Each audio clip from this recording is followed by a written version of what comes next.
my parents because I've been this way since I was little. It used to be normal, now everybody praying to crystals. No wonder why it's so easy for the devil to trick you. They treat you like dogs, pitting muzzles all on your faces, forcing kids to wear them in schools. Doesn't this seem outrageous? They ban Bible scriptures on TikTok. Let's go to Target! Let's go to Target! Keep the PlayStations! Let's go to Target!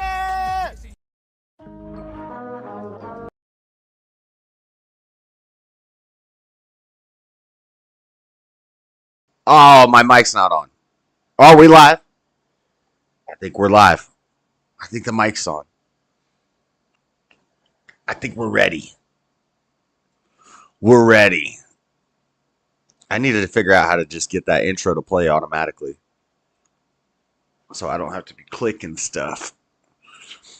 I don't know how to do it. What's up? What's up, YouTube?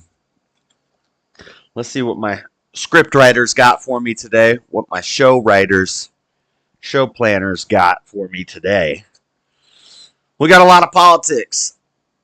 As we get closer to the election, a lot of politics in this first little hour right here. We got Tulsi on a terrorist watch list, which we touched on last week at like the end of one of my streams. Real early in the morning. I think Daddy Jub pointed it out to me or something. So, Tulsi is on a terrorist watch list. We got the DNC started today. And actually, I don't have anything in my file folders. But maybe we could do some live searching and see who talked at the DNC today. I've only been awake for like an hour, so I don't know. How's the mic sound? Do we have a sound check person? I'm popping into the red, but I know I'm washed out because of the air conditioner. So it might be good that we're popping in. I just dropped it down a decibel, so we're not popping in the red so much. How's it sound? Welcome, welcome, welcome. Hit the like button on your way in, ladies and gentlemen. On your way in, not on your way out. Shake it all about. I just watched a 3-hour documentary about Chris Chan.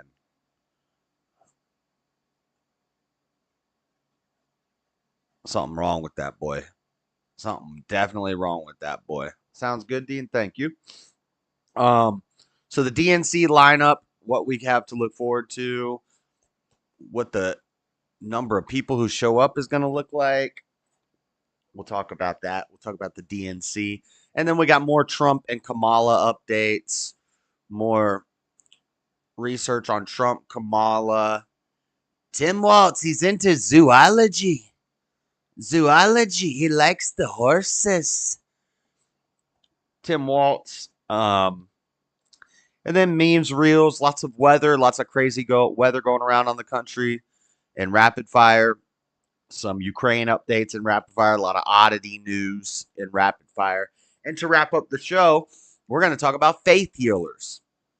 Faith healers, the most notorious faith healers. Are they glorious or are they notorious? People like Hinn. People like Todd White, which I never even knew about this guy until I watched a documentary on him this week. I watched a whole bunch of documentaries on these faith healers. Hinn, Billy Burke, Kenneth Copeland a little bit, but it is like Kenneth Copeland Ministries. His ministries are big on that. Was Billy Graham a healer? I didn't see him on my list of healers. My nose freaking itches. Faith healers. What the Bible says about it. Is it legit? Is there cessation on that ability, or is it still something that happens? Are these ones real? These Todd Whites and these Billy Burks and these Benny Hinns. We'll talk about all that at the end of the show. For the last little hour, we'll watch some videos, see some scamming, and should be good. Should be good. Let me close this and turn this on. If you guys want to help out the channel, hit up the Cashapp. I don't think you can do super chats. You should be able to do. You should be able to do super chats since I restarted a new stream and I didn't reuse any of my stuff. But all right, let's get started. Hold on, where's my soundboard? Soundboard. Sound. Bum, bum, bum, bum, bum, bum. Sound. Let me get my soundboard. It's Men's History Month. Let's start off with a man. That's a man, baby. Pause on that. Let's start off with a Men's History celebration. And hold on, let me share this out. Share this. Close. Just give me one moment, ladies and gentlemen. For Men's History Month, we're going to talk about Socrates. And I know there were a lot of these guys were into some weird stuff. So we're going to skip those parts. We're just going to talk about the good stuff he did. Like the Socratic method. A great thinker. All right. Let's minimize this. All right. Socrates, Men's History Month. Greek philosopher from Athens. Maybe we've done Socrates during a Men's History Month or a White History Month. We might have covered Socrates before, but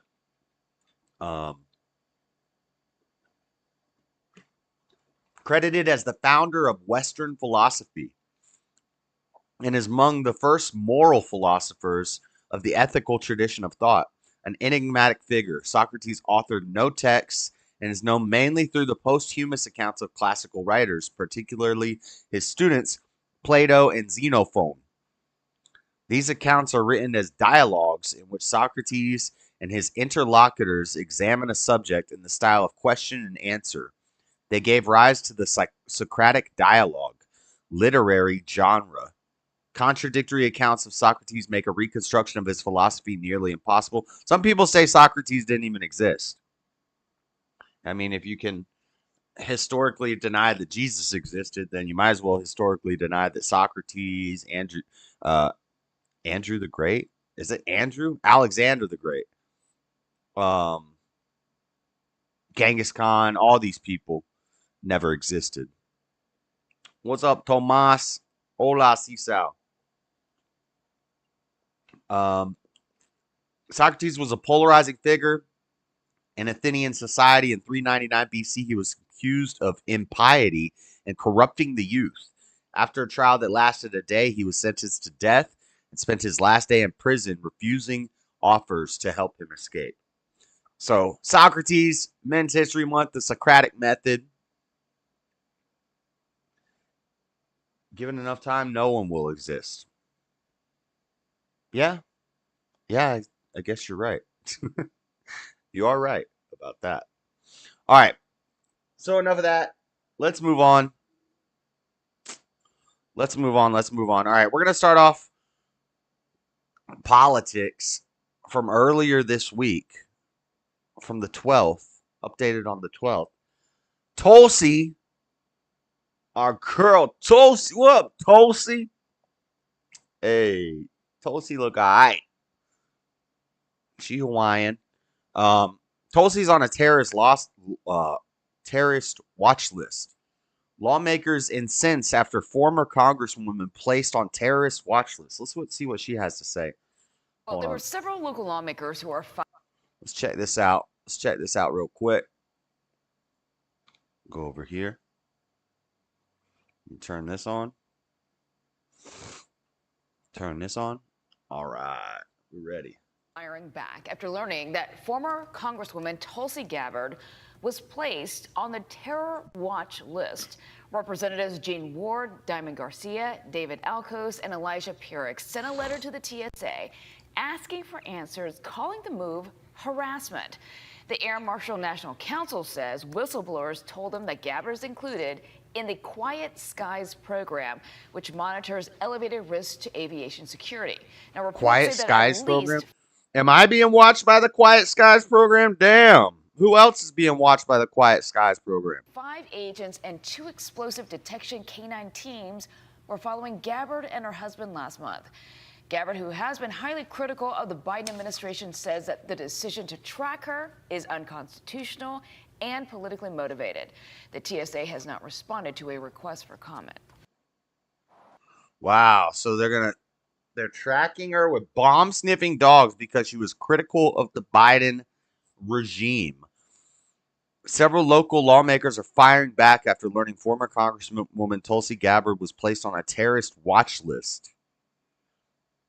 Whistleblowers told them the Gabbard is included in the Quiet Skies program. Let's look at the Quiet Skies program. I want to see something about this. What is this? Silent Partner and Quiet Skies from HomelandSecurity.gov. Oh, we got the PDF. We got the PDF on it. Okay, hold up. Hold up. Secure Flight, Silent Partner, and Quiet Skies.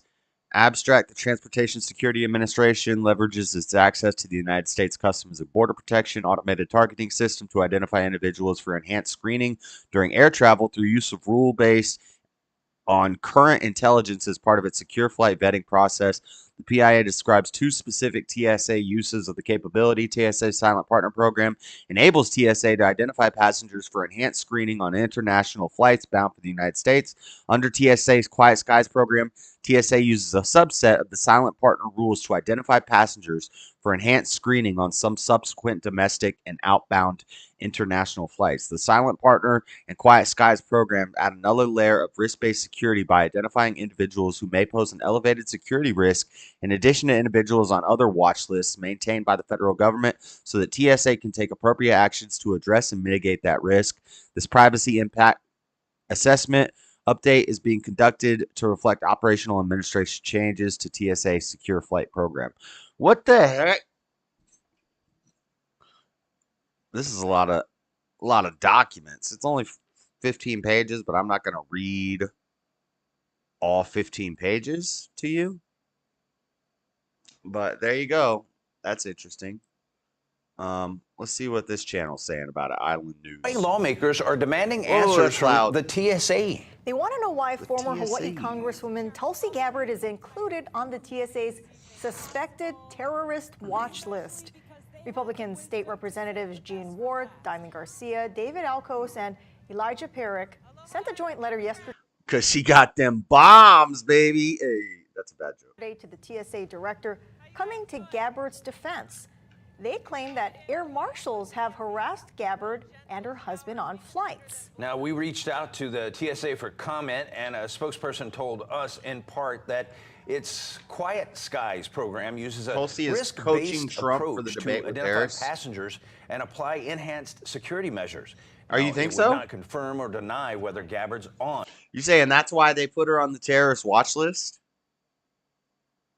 On that list. And Gabbard told us in a statement, the real pain this has caused is the stress of forever looking over my shoulder, wondering if and how I am being watched, what secret terror watch list I'm on, and having no transparency or due process. It's not just about me. Every American has the right to life, liberty, and the pursuit of happiness. They have taken that away from me and my family. Whoa.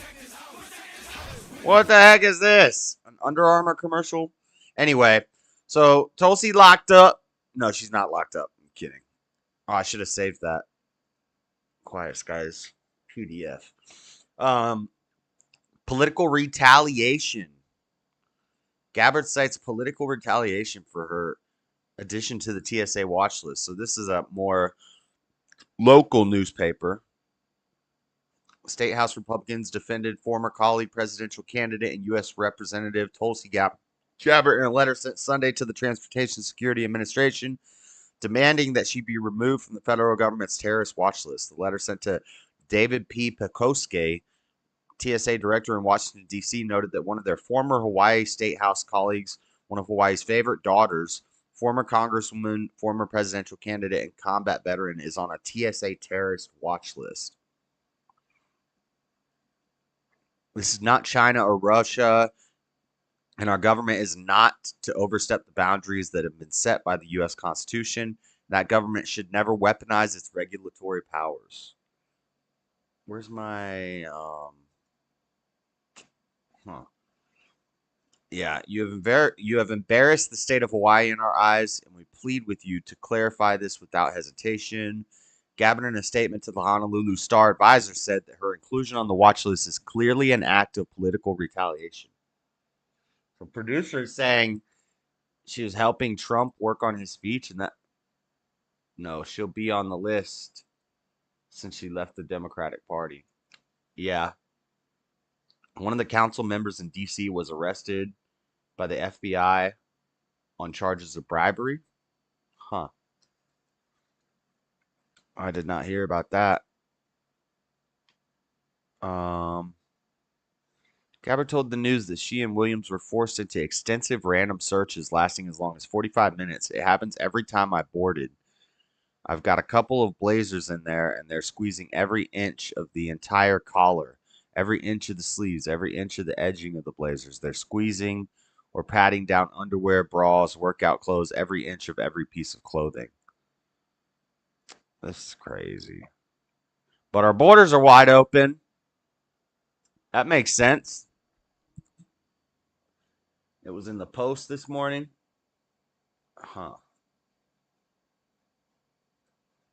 Council members in D.C. was arrested on FBI charges of bribery. How's the DNC going today? Anybody been watching the DNC? Do we have a schedule yet? What time does the DNC start? Here's the full schedule and where to watch. That's our next topic. Maybe. Oh, it's live right now? Is this live? It might be starting right now. Oh my God. This is so cringe. Big arena they got there. It's just mostly full. Ooh. Well, your name is, girl. Who that?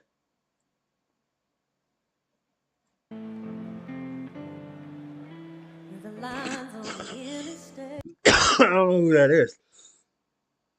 She kind of cute though. Okay. I think we're done with Tulsi. Enough of that. She's on a list. But the Democratic National Convention is starting right now. We can't play this as copyright music.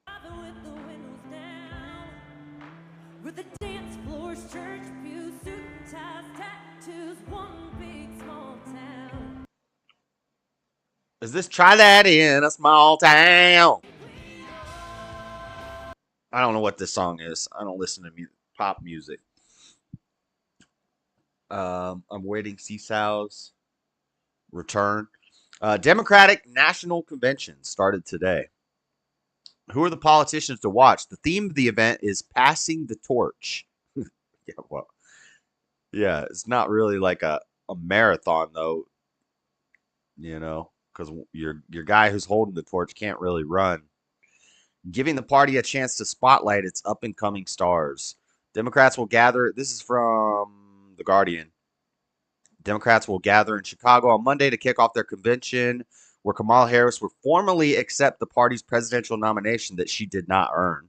Party members have indicated that the theme of this week will be passing the torch to a new generation after Joe Biden cleared the way for Harris by abandoning his re-election campaign.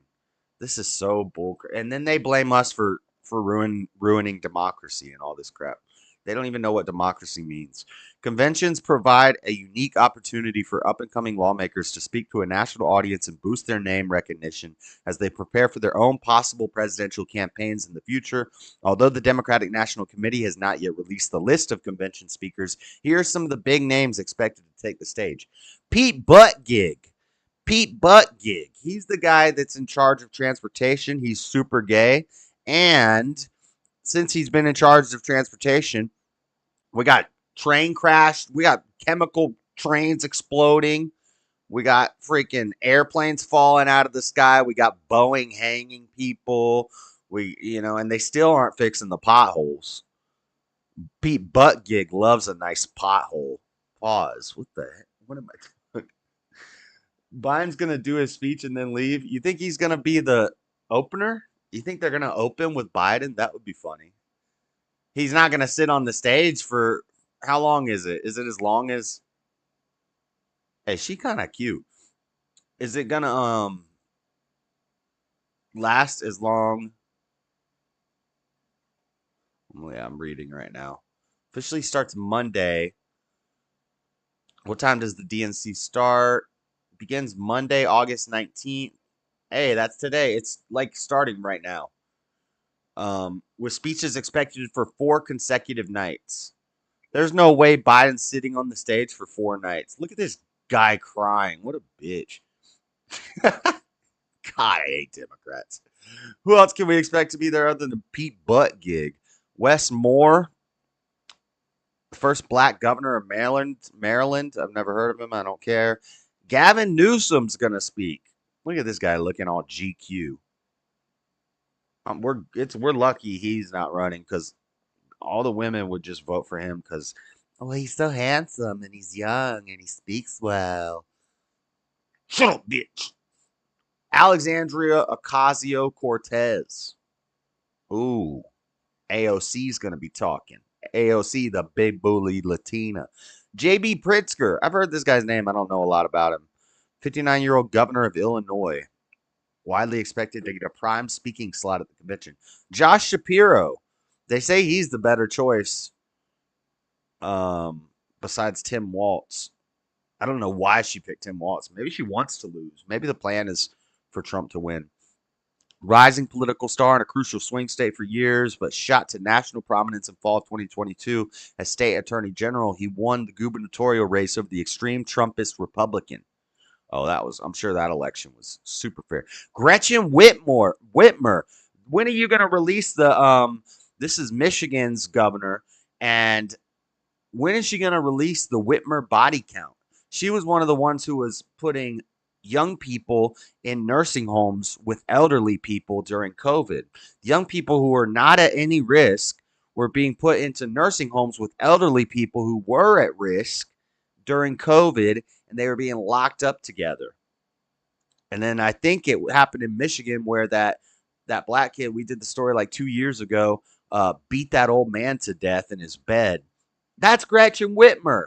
And she's going to be running for president one day. I'm surprised she wasn't on the ticket this year. 4 years from now? Well, hold on. If Kamala gets in, does that mean Kamala could potentially do 8 years? Oh, we're effed. We are effed. We are so effed. If Kamala can get 8 years, I think that's how that would work, right? Yeah, I don't see why not. Oh my God, could you imagine 4 years of Biden, then 8 years of Kamala, and then Gretchen Whitmer gets in there? We are so effed. Who's talking now? Who is this? Safe and modern. When I think about the future, I think about my daughter Harper and all of America's children. Investing in them means investing in our infrastructure. So it weak. Means replacing millions of lead pipes. It means providing clean air, clean water, safe roads and bridges, not just for us, but for generations to come. Why does everything you say sound so soft? Our children. Let's keep building bridges to the future with Kamala Harris and Tim Walz. Let's work. Wait, so it is... That's what Daddy Joe was asking me. Is it Walz? Matt Walsh pronounced it Walz. They're saying Walz. So it's not like Tim Waltz. There's no T in it, so I guess that makes sense. Walz. I'm Wisconsin's Lieutenant Governor, Sarah Rodriguez.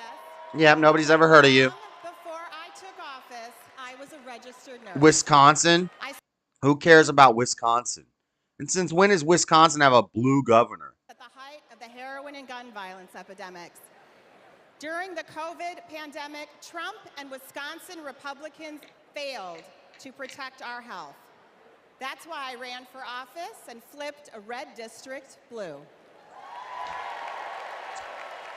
Because once a nurse, always a nurse.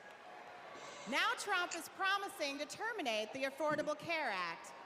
Good. In personal decisions between a woman and her doctor. Awesome. And threatening to slash Medicare. Base. Vice President Harris fights for our health. How about get a job, go to work, and stop eating garbage, and you won't be sick all the time. You won't be a hypochondriac who always needs to go to the dang doctor's office. Just quit being a little bitch. And, she's talking about abortion. She's talking about abortion. You're talking about baby killing. Shut up, lady. God, I hate Democrats. I shouldn't say that. Who else can we look? Okay, those are all the headliners. Gretchen Whitmer. Ugh. P-lucidity? Yeah, I don't even know what that means. I think Thomas is making up words. Thomas is making up words again. Okay. I want to keep this one open because that's where it's playing. I don't think we need to watch this video. But let's see what PBS News is saying. Oh, this is a transcript. I don't want to watch this or listen to the transcript. So, well, we're still early in the show. So I guess we can watch it. Hammond's Grocery. No, not this. We'll watch this little PBS News report. Democrats formally nominate a very different presidential candidate than expected just a couple months ago. Yeah, because it was a scam. We cover all the angles. Is this another ad? I don't want another ad.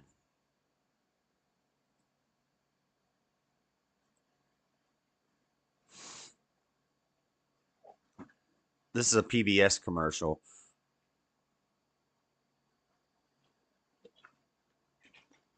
Vote 2024. All right. Week's Democratic convention, the incumbent president dropping out under pressure from his own party, and the vice president taking his place. NewsHour anchors Jeff Bennett and Amna Nawaz without getting a single vote. Not a single vote. What's this week going to look like? Well, John, Democratic officials say the convention will open tomorrow night with the theme For the People. We'll hear from Secretary That's not the theme I just read. Lady, Dr. Jill Biden. Oh, God. Hillary's there. Where's my soundboard?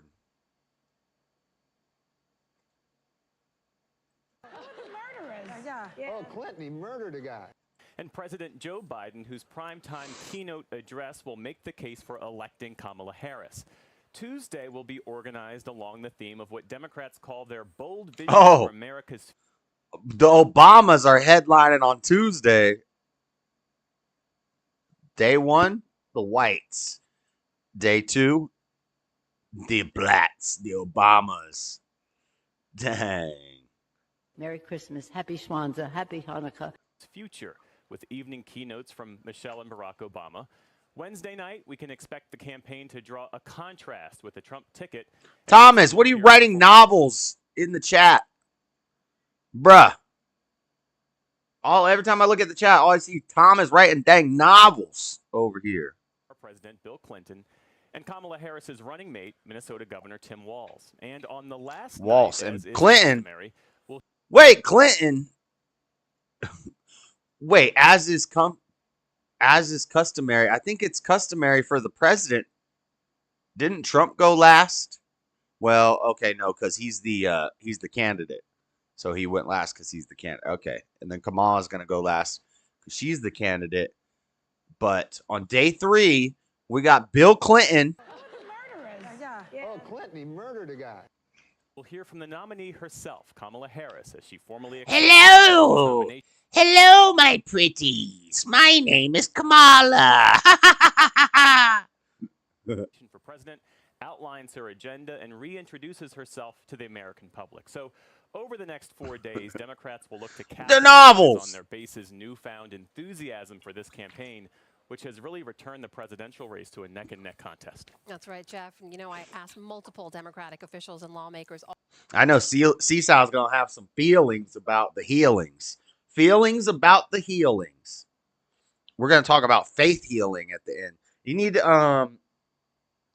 Send me some good Bible verses or some good Bible segments related to healing that I can read at the end of the show, because I just went to like Google and I said Bible verses about healing. And so I've got like from like Bible Hub or whatever website where it just gives you a list of them. And for time, I'm just going to read a bunch of verses off this website. But I don't want them to be cherry-picked verses. So is there a good a good chapter that I could read this, or like a good, I'm sure I've probably read them on the show before, but men in high positions of power should drink a lot. What? What are y'all talking about? You're talking about alcohol? You're talking about the Proverbs 31 man? Send me, why don't you, if you're going to talk Bible stuff, talk about Bible stuff relevant to the show. No, I don't care. You guys can talk about what you want. I'm just messing around. But for real though,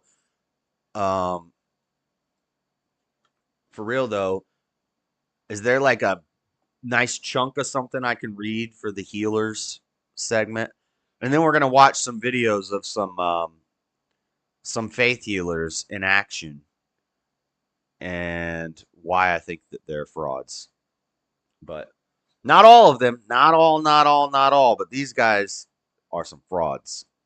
All of whom But for now, back to politics. are attending the convention this week to describe that sense of enthusiasm. They use words like joy and excitement, and this word I heard a lot, momentum, going into this convention. And we have seen that momentum show up. Even my mom, I called my mom yesterday, finally. I haven't called her in so long. Great healer verses, send you a verse. Yeah, send them on. You can send them in the chat, and I'll just write them down as I see them, and then we'll check them out later in the show. But my mom, when I called her, she's like, all these people, I talked to all these people, and now all of a sudden that Kamala's in, they're so excited and they're so happy and they just love her, and but she's like, I know some of these same people were talking crap about her. I was like, yeah, Mom, she was the least favorite in the primaries when she ran. Nobody liked her. She didn't get any votes. She's the most radical left of all of the possible candidates. And then she picked the most radical left running mate, like radical left. Not these left centers, not these liberal types that, oh, I like my guns, but I don't, and I like free speech, but we need social programs and we need healthcare, blah, blah, blah. Not these type of lefties, the moderate lefties, but these are like extreme lefties. America's over if Trump loses. No, it won't be over. We're just going to be in a lot of trouble. Back to this. Among voters in a race that has shifted dramatically since Vice President Harris moved to the top of the ticket. In fact, the latest they got to talk about Trump. Polling shows Harris and former President Trump mostly tied. The latest national polling shows Harris with a narrow lead over Trump on both. This is such bullcrap, dude. This is such bullcrap. I know the polls are not reliable. But like, we were so far ahead in the polls that even them not being reliable didn't matter. Now all of a sudden it's tied. Oh my God, this election is going to be a mess. We'll do a 24-hour election stream because there's going to be some meddling going on. Both fronts, of course, that is an improvement for Democrats from just a month ago when President Biden was still running for re-election.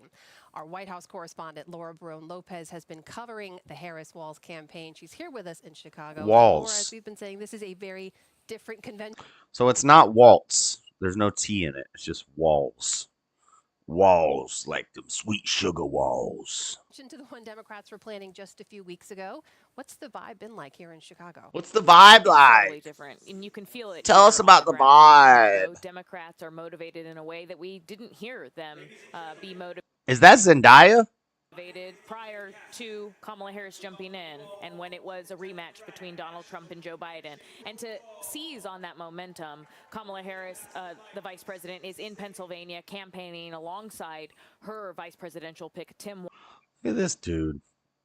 Walz. They have a bus tour that's going through Western Pennsylvania. The bus tour. And the campaign is I got a story about the bus tour. holding 2,800 battleground state events where they are signing up more than 10,000 volunteers for shifts this week to knock on. Look at Sweet Sugar Walz over there. Doors, including some high-profile surrogates are out there.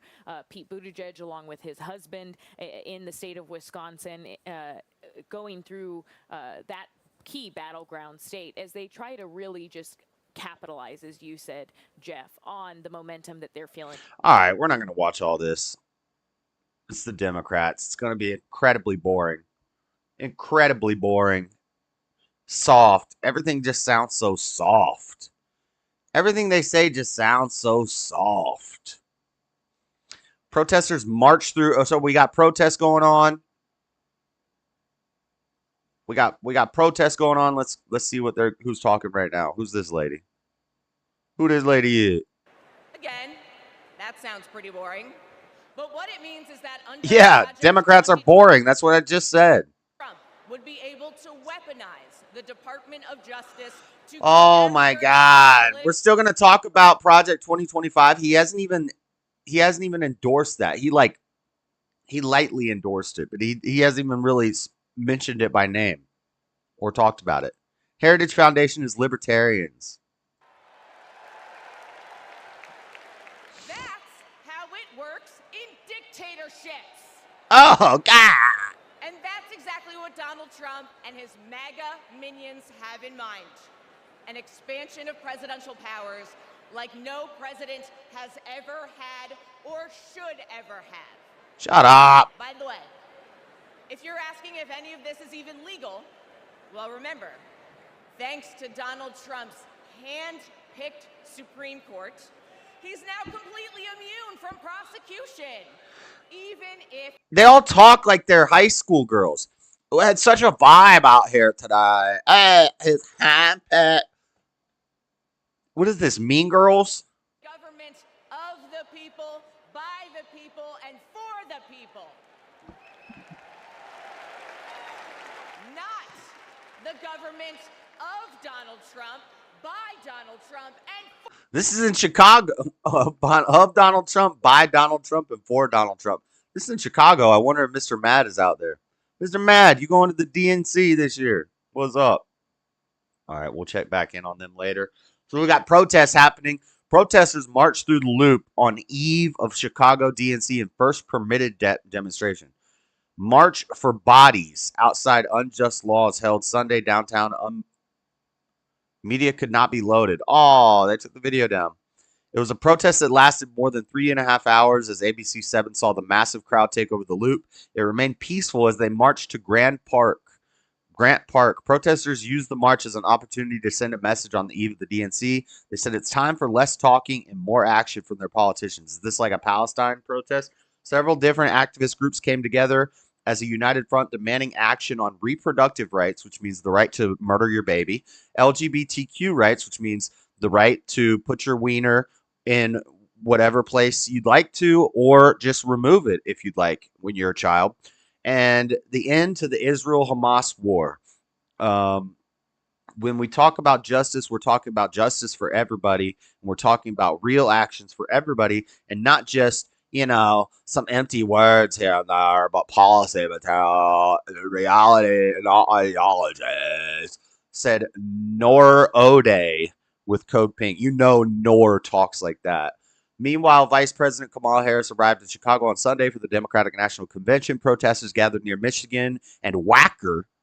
Why are you always whacking in my shed, boy? Whacker. Protesters gathered near Michigan and Whacker. Chopper 7 was over the scene, and demonstrators began their march around 6:30 p.m. The permitted protest took demonstrators along South Michigan Avenue to the Logan statue, East 9th Grand Park, 1.5 miles from the starting point. There were rolling street closures in the southbound lanes for various streets in downtown from East Illinois Street to East Roosevelt Road. Traffic sat at a standstill for most of the evening on Michigan Avenue. Spectators and sidewalks stayed peaceful, I guess, for the most part, so nothing too crazy here. Pro-Palestinian voices both inside and outside the Democratic National Convention plan to make sure their complaints are heard at this week's gathering in Chicago. In addition to the tens of thousands who plan to protest near the site, 30 delegates elected to represent the uncommitted movement will be inside the convention advocating an anti-war agenda. Oh, great. They will not endorse Harris without assurances that her administration will embrace an arms embargo on Israel. An arms embargo. That means we stop sending them weapons? What's an arms embargo? What's an embargo? An arms embargo. It's a cool word. I'll tell you that much right now. An embargo. Let's see. I think it means we don't send them weapons. What is an arms embargo? A type of sanction that can be used to coerce states and non-governmental actors to improve their behavior in the interest of international peace and security. Arms embargo is a type of sanction coerce states and non-governmental actors to improve their behavior. Behavior? Is that how you spell behavior? In the interests of international peace and security. And we'll do 2 New Testament and 2 Old Testaments. Oh, okay, hold on. Hold on. Let me write these down real quick. The healing of Hezekiah. So Old Testament. So you got 2 Old Testament and 2 New Testament. I like that, Thomas. I like that. Tomas. 2 Kings. My pen is not working very good. 21 through 7. And that's Hezekiah. Jeroboam. 1 Kings 13. 1 Kings 13. My pen's not working. I have another one right here. 1 Kings 13. And the New Testament. I saw Cuomo interviewed on TAFS. He was surprisingly likable. TAFS. I saw Cuomo in a debate on PBD with Dave Smith. He's likable. That's why he was on TV for so long. If you're talking about that Cuomo brother. But he's a liar. He's a liar for sure. Gays for Gaza. J. Thomas Lowe. J. Thomas Lowe. Let's see. Did you put the New Testament ones yet? No, not yet. Okay, I'll keep my eye on it.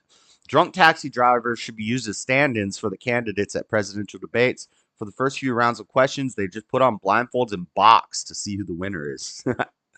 That would be lit. All right, so they want Kamala to stop the violence in Israel. Let's check back in. Who we got talking now? Some other lady. Is that Condoleezza Rice? And Democrats, Americans, we deserve better. I don't even know if Condoleezza Rice is still alive. Not just tough talking. One who shatters the boundaries of what's possible. It's either talking like a high school girl or it's talking like you're in the ghetto. I got the hot sauce in my purse. You see, Kamala was doing that in Atlanta. She's like, "Hey, what it do, guy? What it do?" No, she was talking all ghetto. I don't have a clip for that. They always do that. They code. Is that called code switching? Oh, we got some gangsters in the audience. Bro, I wouldn't want to be seen at the DNC if I was like a street ninja. You know, if I was a street ninja, I wouldn't want to be caught at the DNC. But it is what it is. Let's see. So let's check in on the Walz Harris ticket. I'm not watching this. This is MSDNC. I wanted to see what these guys are talking about. Look at this diverse squad on MSDNC. It's the squad of diversity. She ain't got no hair. Morning. Brand new details about President Biden's reshaped role at the Democratic National Convention. Joining us now, Allison Gill, host of the Daily Beans podcast, and Latifah Simon. The Daily Beans podcast. Why are you on national television with a nostril piercing? You're too old for that. Your hair is graying. Take that crap out. California's 12th congressional district. Go ahead now. She's worked for Vice President Harris when she was San Francisco district attorney. Welcome to you both. What do you think it is, Allison, the voters need to hear from President Biden? I think it's going to be a lot of the same of his Oval Office address about why he's passing the torch and wants to, step aside. I think that was one of the most patriotic things I've seen a president in. I don't know if she actually has a nostril ring or if that's just the shape of her nose, but there's like a line here. My lifetime do, and also that to show that he's going to pass that torch, but she's going to continue the last 3.5 years of work that the Biden administration. So a lot of these verses are probably going to be on the list that I have already. James 5:14 through 16.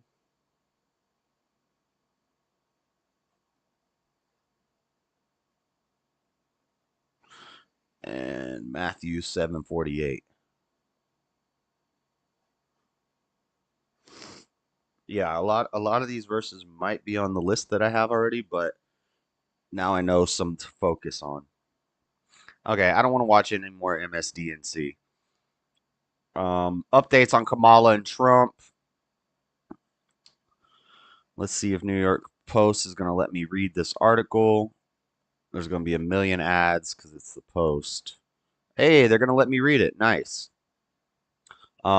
So there's a price gouging plan. This is the Biden administration, but Kamala has said that she's going to back it. So it's from the Post.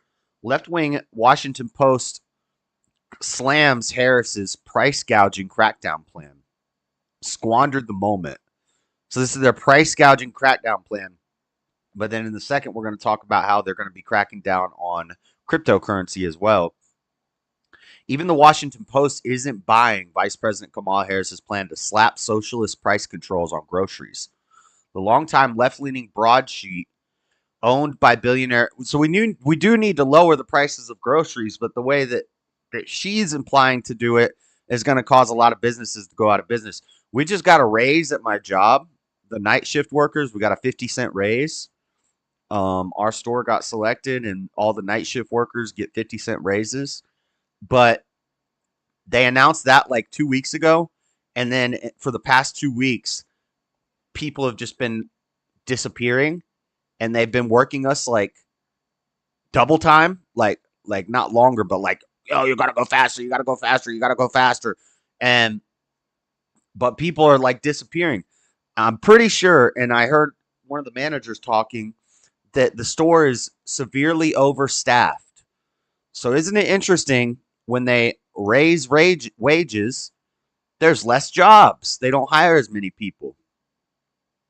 So that's fine for the hard workers. They get paid more, and then they just have to work a little harder. But they're going to be laying off people. It's going to happen. It's going to happen. I just put my name and the time. Are you kidding? Oh my gosh, Matthew, shut up. So stupid. Matthew 7:48 isn't even a verse. Matthew 7:48 doesn't even exist. I just put my name and the time. Man. Okay, you got me on that one. Longtime left-leaning broadsheet owned by billionaire Jeff Bezos published a scathing editorial ripping the Democratic presidential nominee for claiming price gouging is causing inflation, and rather than offer a legit plan to fix it, offering only populist gimmicks. With food prices surging more than 20% nationwide during the Biden-Harris administration, Harris, during a North Carolina rally earlier Friday, unveiled economic policies she'd enacted during her first 100 days as president that include enforcing government price controls on groceries. Hold on one second. Let me share this out one more place. Uno momento.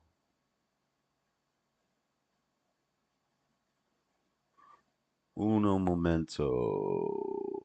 Where is it? Myself bugs.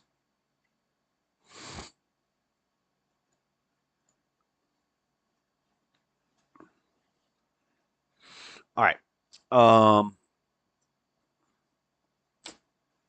Okay, let's minimize this. Include government price controls on groceries. Instead of leveling with voters and saying inflation spiked in 2021 mainly because of the pandemic, snarled supply chains, and that the Federal Reserve's policies, which the Biden-Harris administration supported, are working to slow it, the Veep opted for a less forthright route, blaming big business. Right. Let's blame the grocery stores.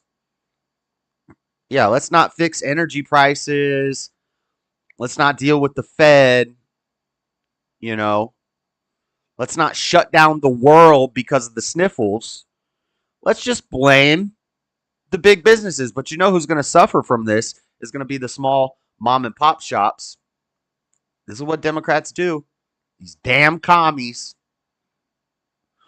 Bezos, who has been more complimentary of Republican presidential candidate Donald Trump lately, purchased the newspaper in 2013, but he began taking a more active role in its operations in the past year. They're talking about the Washington Post. The billionaire's powerhouse portfolio, which includes e-commerce, King, Amazon, and Whole Foods. Somebody was talking about this. PBD was talking about Bezos buying Washington Post. And basically, he's a lefty, but he's being more Trump-friendly lately because nobody's buying the Washington Post anymore. So they're starting to hemorrhage money. And so now they're going to start including a little more right-leaning articles, be a little more fair, because they need to sell papers or internet subscriptions, whatever they do now. E-commerce, Amazon, Whole Foods market chain would likely be impacted by Harris's commie-friendly policy ideas, like having the Federal Trade Commission enforce a federal ban on price gouging that includes dishing out heavy penalties to companies that set exorbitantly high prices. Ms. Harris says she'll target companies that make excessive profits, whatever that means, the editorial board barked. However, it slammed her idea to dole out $25,000 to help first-time homeowners with their down payments, saying it risks putting upward pressure on prices. Right. We're just handing money to people, then the prices of stuff goes up. You're handing out more food stamps, the prices of food goes up. You're putting price gouging restrictions on companies, then people get laid off. They lose jobs. It's not going to help the inflation. It's not going to help anything. Thankfully, this gambit by Ms. Harris has been met with almost instant skepticism, with many critics citing President Richard M. Nixon's failed price controls from the late 1970s. Whether the Harris proposal wins over voters remains to be seen, but if sound economic analysis still matters, it won't. Well, it doesn't matter to the populace. They don't understand any of this stuff. They don't understand economics. They don't understand inflation. They just want stuff to be cheaper. So when they hear Kamala say, we're going to set a price gouging crackdown plan, people aren't going to go for it. So that's the price gouging thing. I think I have one more article relating to this. So it's her opportunity economy agenda. First major policy rollout of her campaign. From ABC News. She proposed a crackdown on grocery price gouging. I got the sniffles. My nose is itchy. Oh, I love a good sneeze. She proposed so it's called the Opportunity Economy Agenda. What does that mean? Who gets to decide at what point a profit margin becomes excessive? Exactly. And I do think the groceries are too high. But this isn't the way to fix it. The way to fix it is to reverse, yes, I said reverse, the inflation for a short period of time to get us back to a healthy level, and then we can have our 2% inflation. But not 2% from when we're 100% higher than where we should have been because of crap that happened 4 years ago. Some woman somewhere. The sooner you cut the dreads, Josh, the sooner you'll be growing a lion's mane like Rat King. I know, I got to edit this video. I hate editing. I got to edit this video up. But it's going to be...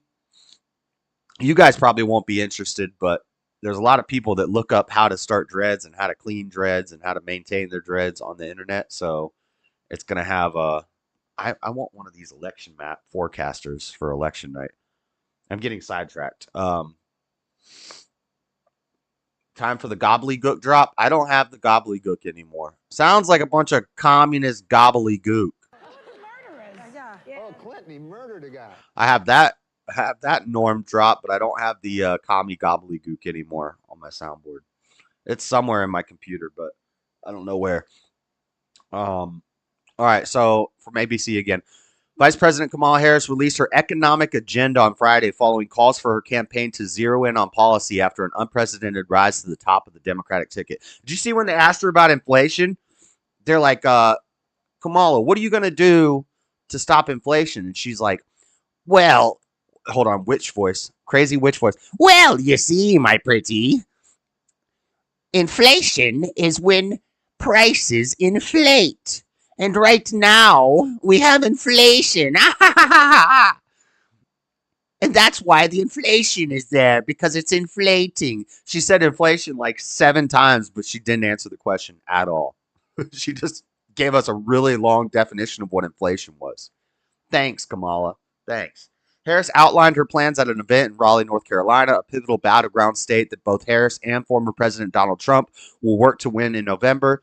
This election, I do strongly believe, is this hold on, this is Kamala talking, hold on. This election, I do strongly believe, is about 2 very different visions for our nation. Harris said, I know that my Kamala impression doesn't actually sound like Kamala. It just sounds like a wicked witch. One of ours focused on the future. The other is focused on the past. We see that contrast clearly in many ways, including when it comes to how we think about the economy. Nothing you say makes any sense, woman. As president, oh, I can't do a real Kamala. As president, I will be laser focused on creating opportunities for the middle class that advance their economic security, stability, and dignity. Together, we will build what I call an opportunity economy.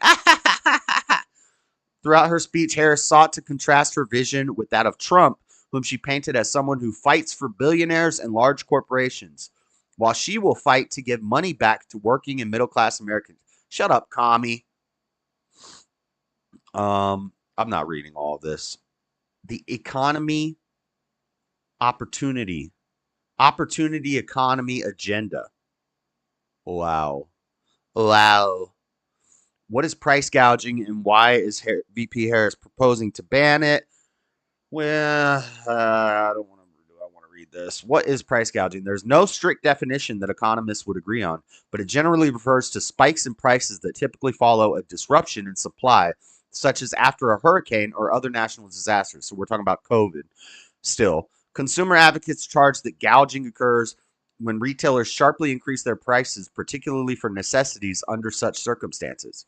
Oh, so maybe they're doing this to like mentally prepare us for the next big thing, and they're saying we're going to make sure that you're going to be able to get your toilet paper, and your toilet paper price isn't going to skyrocket when the next reiteration of COVID happens. Several states already restrict price gouging, but there's no federal level ban. There are federal restrictions on related but different practices, such as price fixing laws that bar companies from agreeing to not compete against each other and set higher prices. Will her proposal lower grocery prices? Most economists would say no, though her plan could have an impact on future crises. There you go. There, I told you. For one thing, it's unclear how much price gouging is going on right now. They're just getting us ready for the next big crisis. Grocery prices are still painfully high compared to 4 years ago, but they increased just 1.1% in July compared to with a year. Yeah, because it's harder to increase percentages when the price is higher. So it's easier. If your price is here, it's easier to get a 1% increase. If your price is here, the increase is going to decrease because the increase is more now. That 1% is the same as like 10% 4 years ago. That's why the increase is slowing down. The price isn't going down, though. Jeez. There's some dissonance between claiming victory on the inflation front in one breath and then arguing that there's all this price gouging happening. Right. Leading consumers to face really... Right, they're saying we're doing so good on inflation in the economy. It's coming back. Why am I doing Trump for Biden and Kamala? They're saying they're fixing the economy. They're fixing the inflation. And then in the next breath, we're going to have to do a price gouging ban in case of future crises. Wink, wink. Wink, wink. We're going to tell you what we're doing before we do it. What up, Mayhem? What are you guys talking about? Seesaw, do you have a single cousin? You got a cousin? You got a sister? I hate chores, but I love building things like decks and sheds, etc. What you guys talking about? Knock down the debt, take it away, then interest and taxes could be cut. Yeah, I don't know. I don't think the debt is real. I don't think the debt is even real. It's funny money. It's fake money. They just print more money. All right. So that's Harris, what Harris is doing. Meanwhile, Biden's got a plan. Biden's got a plan to crack down on crypto before he gets out of office, and Kamala has come out to support it. Don't worry, we got some Biden stuff, we got some Walz stuff, and we got some Trump stuff still. The debt is manufactured. Yeah, it's an imaginary debt. It's funny money. It's fake. It's over. This is from Forbes. It's over. Leak sparks serious U.S. crypto crackdown fears as the Bitcoin price bounces back. Bitcoin and crypto are becoming an increasingly partisan issue as former president and Republican 2024 nominee Donald Trump readies a huge Bitcoin bazooka. Bro, this is what's going to get him voted in right here.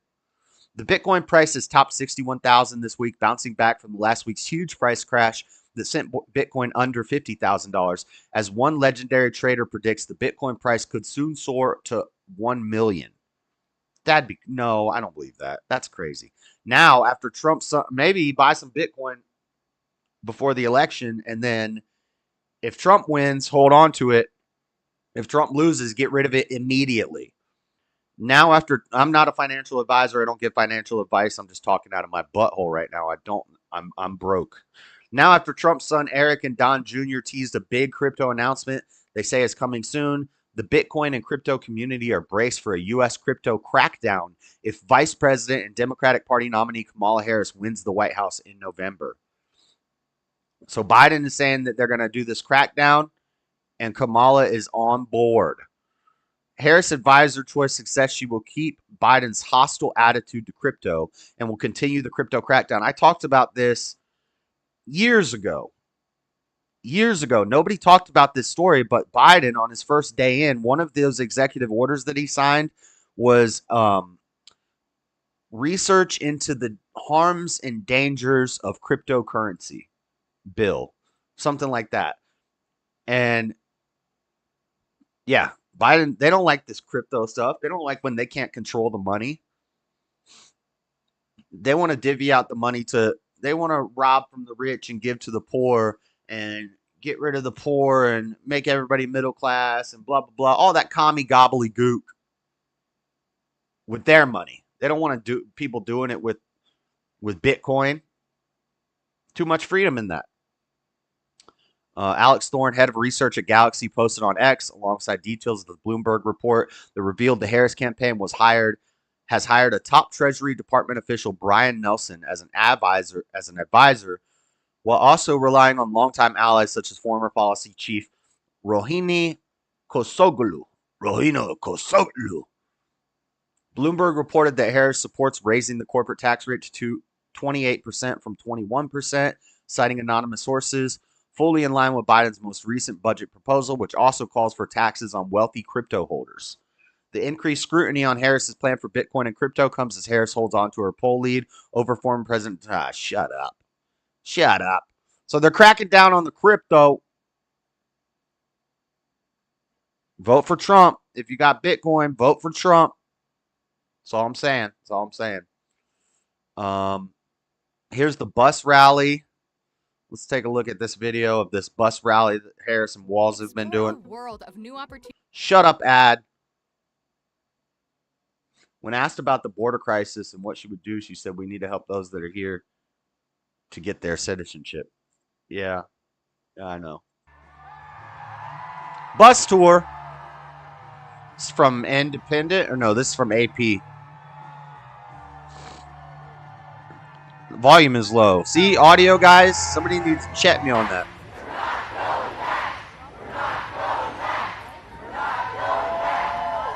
We're not going back. What are they saying? We're not going back. We're not going back. What are these, all illegals?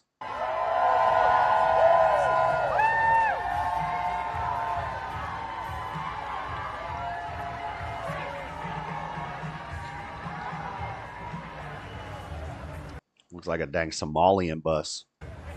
Isn't it funny? Did Waltz pick that color scheme? The blue with the white star is the Somalia bus. We're not going back. We're not going back. Oh, man. This campaign is about a recognition that, frankly, over the last several years, there's been this kind of perversion that has taken place, I think, which is to suggest that the measure of the strength of a leader is based on who you beat down, when what we know is the real and true measure of the strength. Oh, I haven't even made my short yet. I keep forgetting to make the short. Joe Rogan, by the way, was gushing over Kamala. So first he comes out, supports RFK. Then he comes out gushing over Kamala. He's like, wow, when she went up there, and what did she say? Oh, what did she say? Oh, she said, say it to my face. Remember I said they talk like they're ghetto or they're high school girls or a combination of both.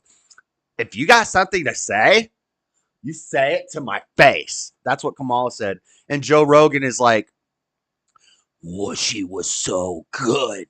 She was so good up there. She's like a trained professional. She knows how to talk to people. She can be trained. She can be trained. That was amazing the way she said it. He's like gushing. He's like glazing all over Kamala. And he's like, Trump, you know, he gets the people riled up. But Kamala, wow. That's a public speaker. Shut up, Joe. Shut up. Sorry. Of a leader is based on who you lift up. Anybody who's about beating down other people is a coward. This is what strength looks like. Oh my God. This is what democracy looks like. We know what we are about. We know what we stand for. And one of the beautiful things about these next 79 days is what the people in this room have already been doing and know. Let's in 10 days, it'll be 69 days. Hey. build community. Let's reinforce community. You all as volunteers, what you know, and we're going to spread the word, is how you can look at the face of a perfect stranger and see in their... He said Kamala unburdened Willie Brown from what has been. Envision the future unburdened by what has been. What can be, Tim Walz, unburdened by what has been. Face a neighbor. Or Willie Brown, not Tim Walz. She probably did something with Tim, too. I shouldn't say that. Allegedly. I don't know that. Now we got Tim Walz in a little controversy here. And we're going to do a fact check just so that we're being fair. Oh, Kamal's talking right now.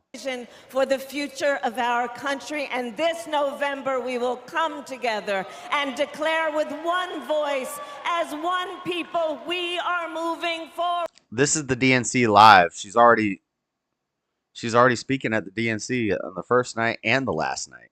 And faith, so guided by our love of country, knowing we all have so much more in common than what separates us, let us fight for the ideals we hold dear, and let us always remember, when we fight, we win.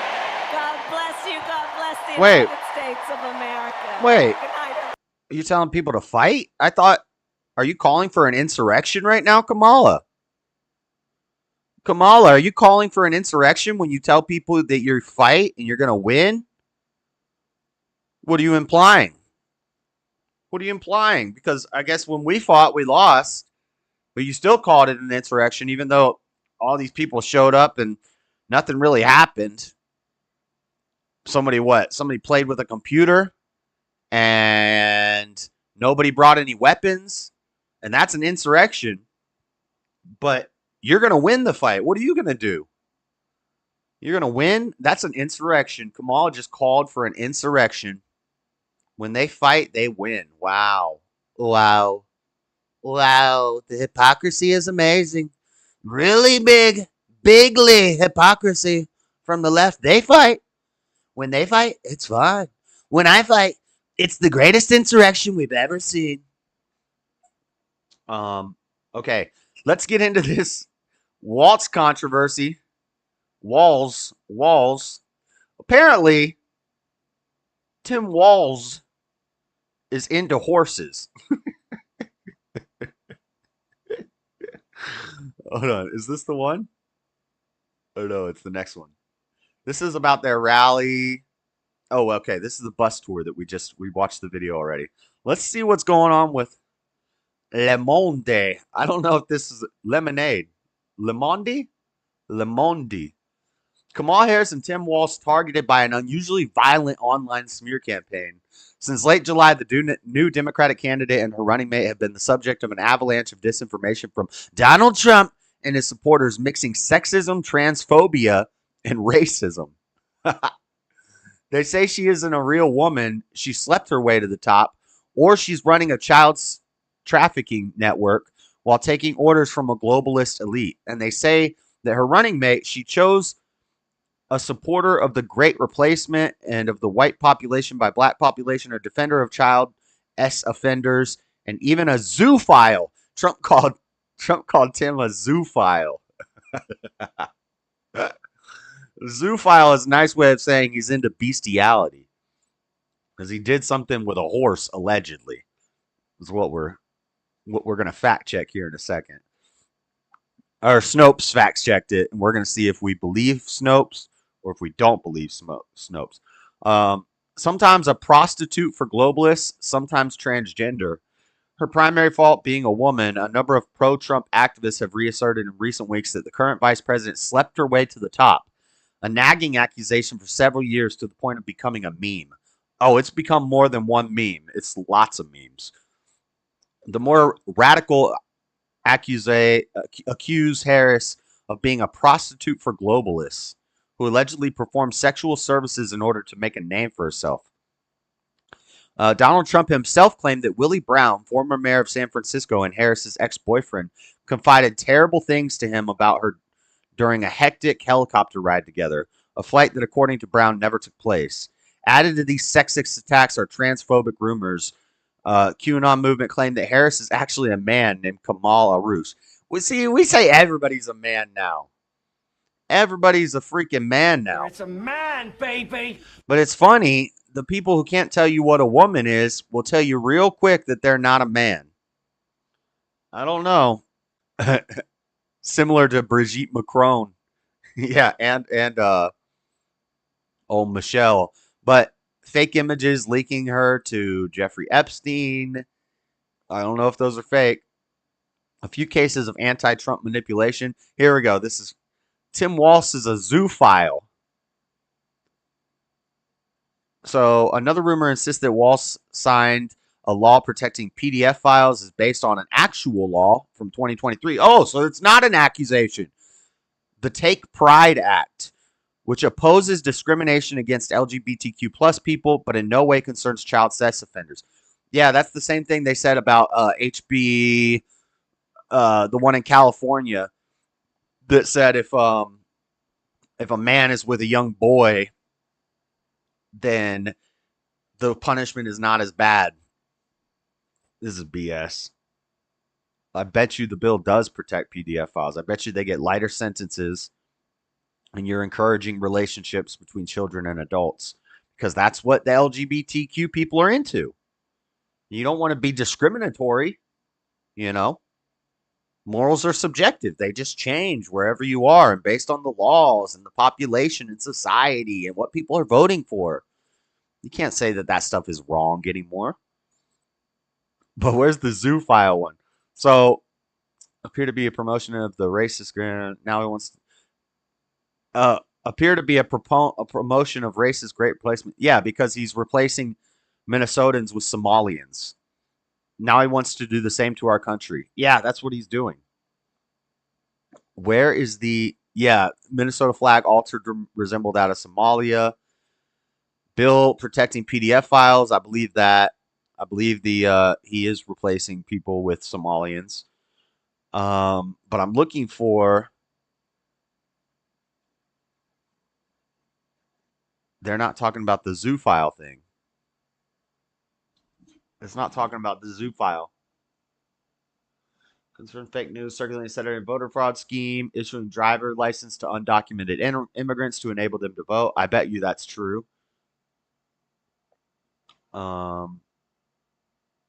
Make a crowd look bigger using AI.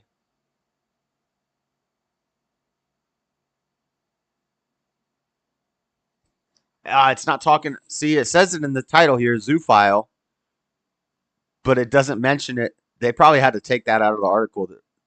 The Walz campaign is probably like, don't even talk about that. Just don't even mention that. So we're going to look it up on Snopes, the accusation.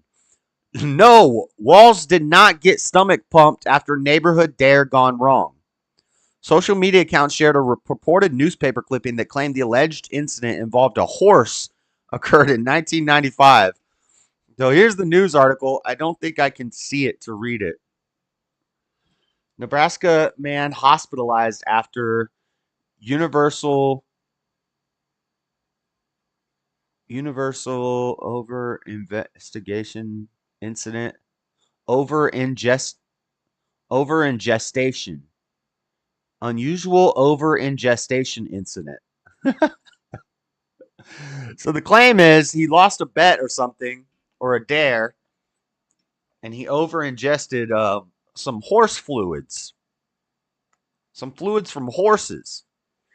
Snopes rating says fake. Totally fake. Snopes says this is fake. So if I was in a debate about Tim Walz and Kamala, I might throw this in as a joke, but I wouldn't use this as one of my main arguments, because they're saying that this is totally fabricated using AI. Listen, in a bizarre and unprecedented medical emergency, Tim Walz, a local resident of West Point, Nebraska, was rushed to West Point General Hospital last night after reportedly over-ingesting horse semen. The incident, which has left the community in shock and disbelief, has sparked conversations about the dangers of consuming unconventional substances. Emergency responders were called to Mr. Walz's resident around 11 p.m. after he began experiencing severe abdominal pain and distress. According to paramedics on the scene, Mr. Walz was conscious but in a significant discomfort, prompting immediate transport to the hospital. Doctor attending the physician at West Point confirmed that Mr. Walz required a stomach pumping procedure to remove ingested material. This is an extraordinary case, Dr. Thompson remarked. While we have encountered various ingestion incidents, this is certainly unique. The patient is currently stable and under observation. Details surrounding the circumstances of the investigation remain unclear. Friends and family of Mr. Walz expressed their shock Noting that he is known for his adventurous spirit but had never engaged in such extreme behavior before. Tim is a fun-loving guy, but this is completely out of character for him. So, according to Snopes, we looked into the story and supposed news clipping and found that both were entirely fake and the clipping was likely AI generated. But as we've seen before, like when those parachute guys were landing and Biden like turned and just started walking into a field and he was like, like looking around while these guys are parachuting in front of him over here. And they're like, Biden, hey, come back this way, buddy. Come back this way, buddy. We'll give you a treat later. Some ice cream. You want some ice cream, Joe? He's like, oh, ice cream. And then, what's her name? Broccoli Head, Corinne Jean-Pierre comes to the press meeting and tells us that was AI. That was a deep fake. No, it wasn't, bitch. No, it wasn't. That was not a deep fake. That man does that all the time. What do you mean it's a deep fake? You think we haven't seen this guy do this 1,000 times? Remember when the Easter Bunny had to save his life because he was about to walk in front of a car? Remember when he was like walking through the bushes and the Secret Service had to go and run and grab him? It happens all the time. What do you mean it's a deep fake? So if they'll lie to us about that directly to our face, I'm not going to completely write this off. I think Tim Walz may enjoy horses from time to time. He may enjoy a nice horse semen sundae. That's disgusting. That's so disgusting. Oh, God. Who comes up with these articles? Horsey sauce is huge on the black market. Oh, my God. You know who I'm talking about? Corinne Jean-Pierre. Yeah, I call her Broccoli Head. She looks like a little broccoli. So Tim Walz out here guzzling down horse semen. Oh my God. Biden-Harris debate. I think I did this article last week when we were talking about the debate. Hopefully the debate happens. I don't know if it is. We don't have any new updates. This is from the 12th. This is from AP the 12th. From Biden to Gabbard. Here's what Harris' past debates show before a face-off with Trump. Vice President Kamala Harris has repeatedly taunted her opponent, seeming reluctance to debate. He's not scared to debate you, woman, telling a series of raucous audiences about Donald Trump's criticisms of her. As saying goes, if you've got something to say it to my face. Say it to my face. Say it to my face. Once you see it, you can't unsee it. Yeah. You will never know her as anything other than Broccoli Head. After first backing out of agreement, Trump reversed himself and said he'd meet Harris on September 10th for an event hosted by ABC. That set up a long-anticipated face-off between the Democratic-Republican nominees and, indeed, the chance for both of them to deliver their attack lines directly at one another. Sharing a stage with Trump presents a critical chance for Harris to define herself and her opponent in a truncated campaign with many open questions about her policy positions, but it also sets a major test, one that President Joe Biden failed badly enough that he ended his campaign and made way for her. Yeah. Bro, the last person that debated Trump quit life. Basically, like just dropped out of life.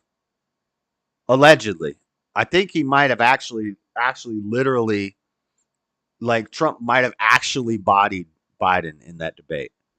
If there's a body double and some mask technology, then Trump literally bodied his opponent.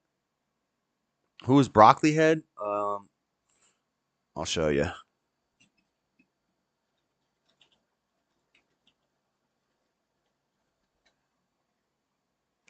This is Broccoli Head.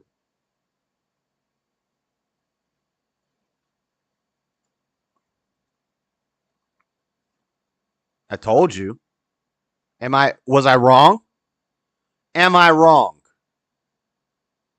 Am I wrong or am I right? When I'm right, I'm right. Look at that. Look at that. When she wears green, look at that. Look at that.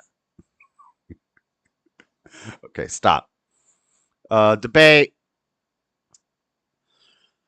Now some Trump updates. Trump has a problem in Georgia with not Sean Kemp, Brian Kemp.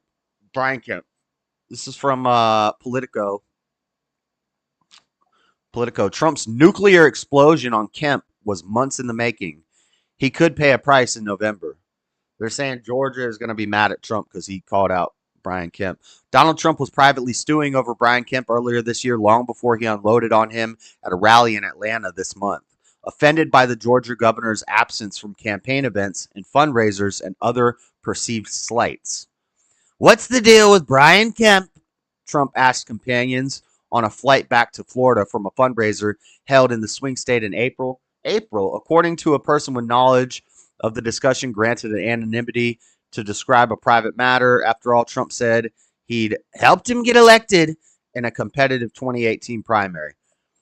Kemp had skipped the fundraiser in a Georgia rally weeks earlier, and just days before, Kemp's wife, Marty, had told a local television reporter in a clip that no longer appears on the news station's website that she planned to write in her husband's name for president rather than vote for Trump. That's why you don't let women vote. That's it right there. That's it. Trump asked an aide on the plane to print off a copy of the news report. He called the Georgia First Lady's comments terrible and asked others on the flight, including Michael Whatley, chair of Republican National Committee, how he should respond. It's a long article. This is kind of a boring story, but there's drama between Brian Kemp and Trump. Axios is talking about it as well. Let's see what Axios is saying about it. They have some bullet points. It's hard to see him winning the presidency without Georgia. Georgia is Donald Trump's Pennsylvania. It's as hard to see him winning the presidency without Georgia as it would be for Vice President Kamala Harris to win without Pennsylvania. Oh, she'll get Pennsylvania. That hellhole. Why it matters. The Trump campaign knows and believes this fervently. That's why a huge number of Trump TV ads in coming weeks will air in Georgia. Yet Trump himself has made this make or break state dramatically more breakable by torching its popular Republican governor Brian Kemp bluntly and repeatedly. He's a bad guy. He's a disloyal guy. And he's very average governor. Little Brian Kemp. Little Brian Kemp. Bad guy. Bad guy. It's like the state brings out the worst in Trump, some advisors bemoan. It's pretty self-indulgent, a source close to Trump told us. What's even more shocking, Trump lived and learned this exact lesson in 2020. Oh, shut up. Oh, my God. When his personal grudge with Kemp cost Republican control of the unit Senate. Oh, I thought they were going to say he lost Georgia in the election. Oh, it also helped cost him re-election. Trump lost the state. They are saying it. By 12,000 votes in 2020, the first Georgia loss for Republicans since 1992. Yeah, I'm sure that's because Trump doesn't like Brian Kemp. Couldn't have anything to do with broken water mains and stopping counting votes in the middle of the night, and then just all of a sudden in the morning, you found all these votes that Trump needed to win, and ballot harvesting and mailbox packing and mules with ballots. Dead people voted. Yeah, it couldn't be anything that had to do with all that. No, that's not possible. So they're saying Trump needs to win Georgia, and it's looking bad because he doesn't like Brian Kemp. So we'll keep our eye on that. Election day is coming soon. Less than 80 days away. But that's it. For all the main story news, Corinne Drago, Sean Kemp, and Gary Payton starting for the Sonics. I just watched a 3-hour documentary. Well, not just before I went to bed this morning. I watched a 3-hour documentary on Chris Chan. You guys know who Chris Chan is? Sonichu? Chris Sonichu? I watched a 3-hour documentary on that guy. That guy's weird. That was crazy. I'm not going to get back those 3 hours of my life. I did not need to know all of that information about Chris Chan, but apparently he just got arrested. He, she, whatever, they got arrested recently, and the Law and Crime Network or whatever released the police cam video of it, and all these not fans, but like trolls were gathered around outside of the hotel that he was staying in. So when they got arrested, the cops were all paranoid. They're like, why are all these people? Who are all these people? And he's like, I'm a famous internet celebrity. I'm a famous internet celebrity. And saying all this crazy stuff about alternate dimensions with Sonic and Pikachu. And Sonichu pendant is possessed, Josh. I know. Apparently it's because of this guy. He's crazy. Guy, transgender now. Got arrested for having sex with his mom multiple times over a 3-month period. Every 3 days for 3 months, him and his mama had sex. But then the charges got dropped because I think the victim, the mom, who they say is the victim, didn't want to like contest it. So they couldn't get all the evidence they need. And the charges got dropped. But anyway, I saw that Asmongold reacted to the body cam footage, and he was talking about this Chris Chan, and I'd heard of it, never really looked too deep into it, but I watched the 3-hour documentary from Tomfoolery. Not Tomfoolery. Is it Tomfoolery? There's 2 Toms. Anyway, I'm sidetracked. Let's open up these. I don't know what time it is. I don't know what time it is. Where are we at? Where are we at? Where are the memes? Where are the memes? Do I have the one of... Oh, I don't have it. I'll have to show it next week because it's in my phone. There's a funny one of Tim Walz, and his friend hands him a balloon, and he starts blowing it up. And by the end, when it gets fully expanded, it's a horse, and the nozzle of the balloon is the wee-wee of the horse. But Stubborn One sent me all these horse memes with Tim Walz, and I was like, what's the story behind this? What did he do with a horse? There's a bunch of horse memes, and I only grabbed a couple of them because I didn't know the story. And then I was like, there has to be a story to go with this. So then I found it. I found the fact check, and we looked at it. But let's see. All right. Are y'all ready? Are y'all ready for this? It's time for the memes.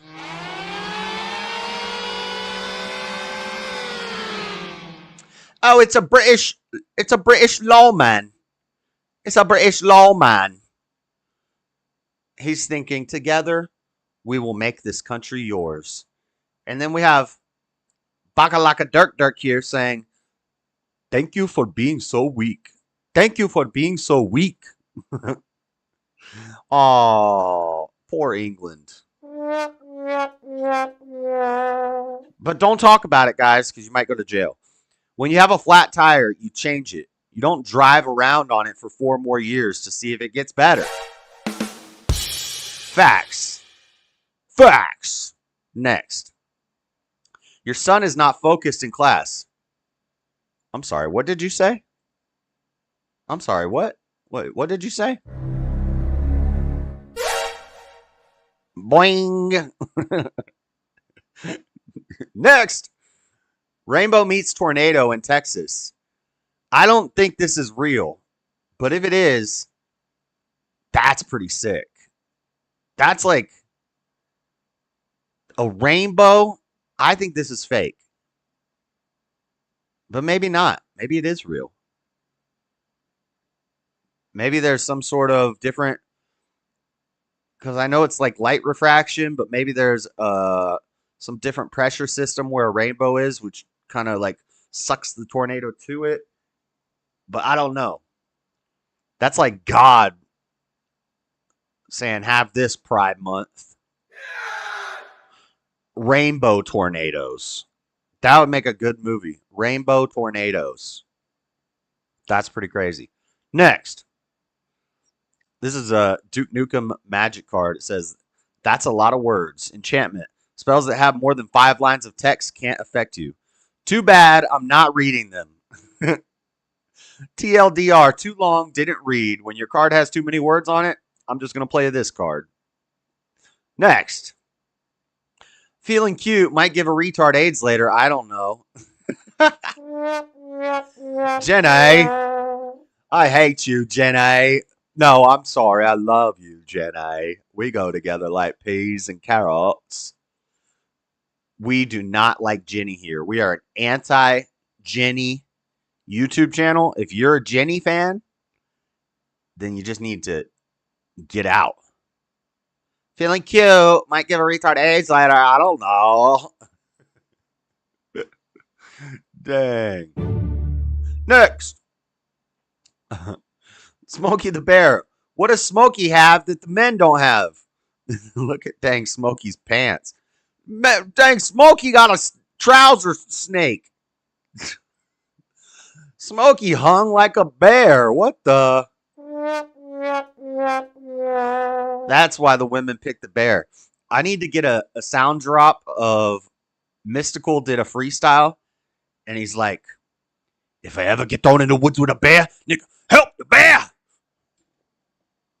You ever throw me in the woods with a bear, ninja? Help the bear. It's going to be a sound drop. Rainbow tornado. Oh, we got emojis for it. Nice. Next meme. Stop looking at that bear's wiener. Biden is a quitter. Harris is a spitter. She has knees for the job. Oh, man. Biden is a quitter. Harris is a spitter. Wow. Wow. That's a great campaign ad.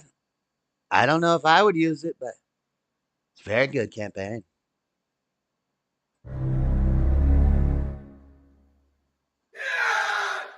Next. When a promotion becomes available, Kamala slowly transforms into Hawk Tua girl. We're still getting Hawk Tua memes. How are you still finding Hawk Tua memes, stubborn one? I wish I had a Hawk Tua sound effect, but I don't. Next. Girls that grew up without a father, boys that grew up without a father. Spoiler alert. It's the same thing. It's the same thing. Beta. Next. When people call you mentally ill, so you cut your D off to prove them wrong. Beta. Dang. Next. Bank robbers. Everyone, get down. Instagram influencers. Get down with them. What the? What the?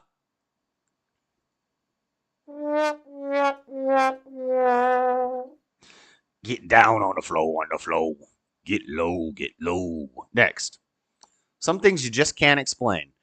Infomercial video by oil industry logistics firm should be one of the most boring the web has ever seen. But for some strange reason, it's gone viral. Huh, I wonder why.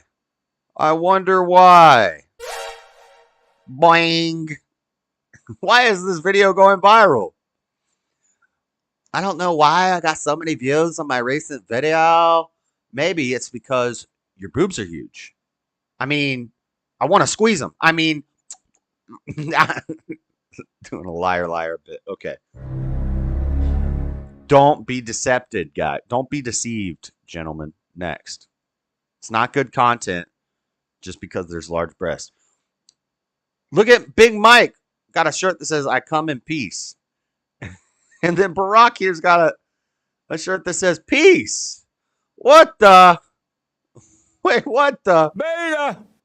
And then for Michelle. It's a man, baby. Okay. Next. Megan Hall.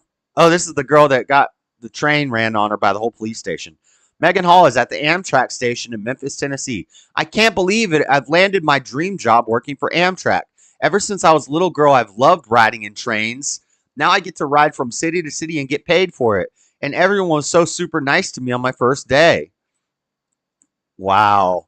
In reality, this chick is probably not working right now because she got paid, I think it was like $2 million for that.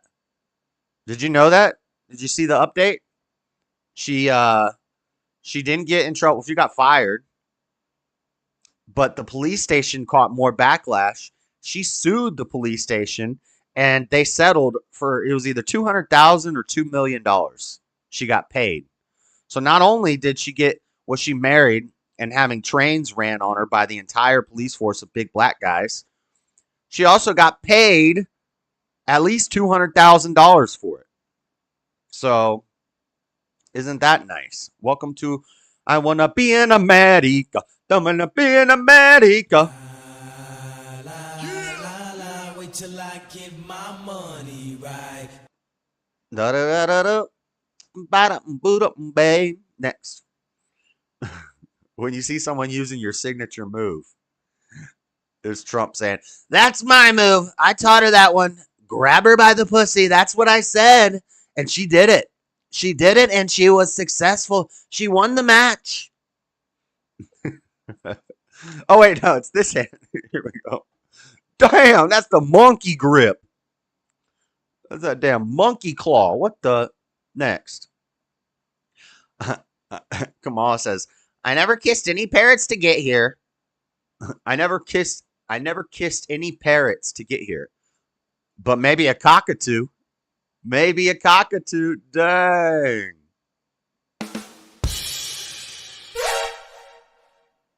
Never kissed any parrots, but maybe a cockatoo. Oh, the irony, the train girl. Show me what you're working with. Show me what you're working with. Next. If you want to play pills right now in the black bill. Thought I told y'all ninjas before. Y'all ninjas can't mess with me. Shake it, but watch yourself. Show me what you're working with. Next. 1970s Americans after being taxed 2% by the British. America, freedom! Wrong movie, but 2020s Americans after being taxed 37% by the government. Open wide. Open wide. We're going in for a cranial invasion. Get some Vaseline. Just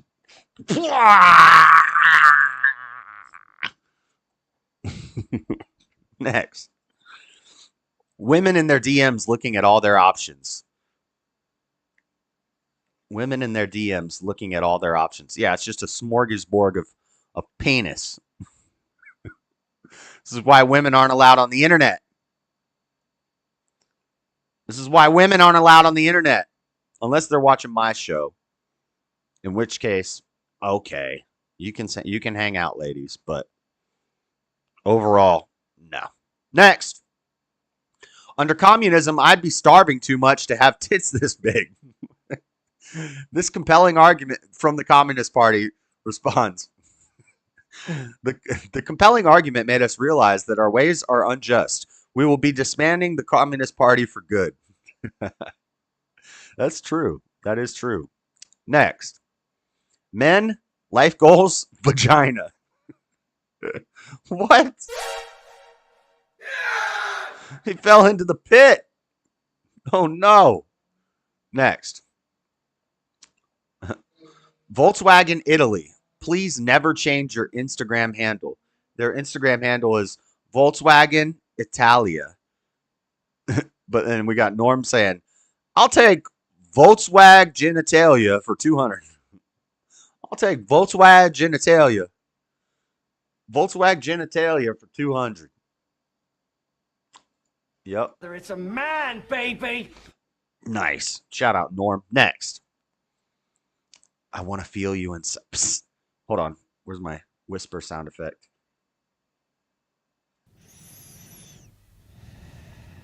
That's breathing. That's creepy.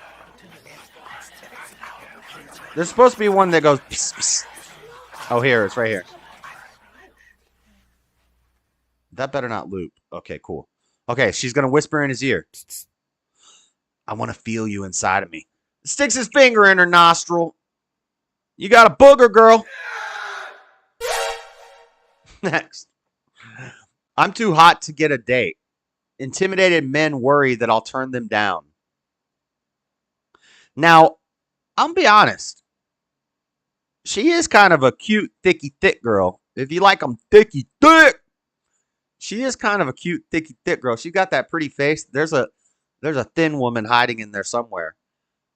But Lauren Butler, 26, hasn't been on a date in almost a year, as males never approach her to ask her out for a drink. It's difficult being this hot, the buxom stunner told Jam Press. Men think I'm too beautiful to date and worry that I'll turn them down. No, you're not a dime piece, lady. But for a larger lady, for all of our chubby chasers out there, she's pretty. She's pretty. Am I wrong? Am I wrong about this? She could murder you with these damn weighted bags, though. Number one, why'd you send me so much sexually oriented stuff this week? Damn. Next. Blame Stubborn One for all the breasts in the memes this week, guys. It's his fault. Kamala Harris wears a pearl necklace as a reminder of her humble beginnings. Next.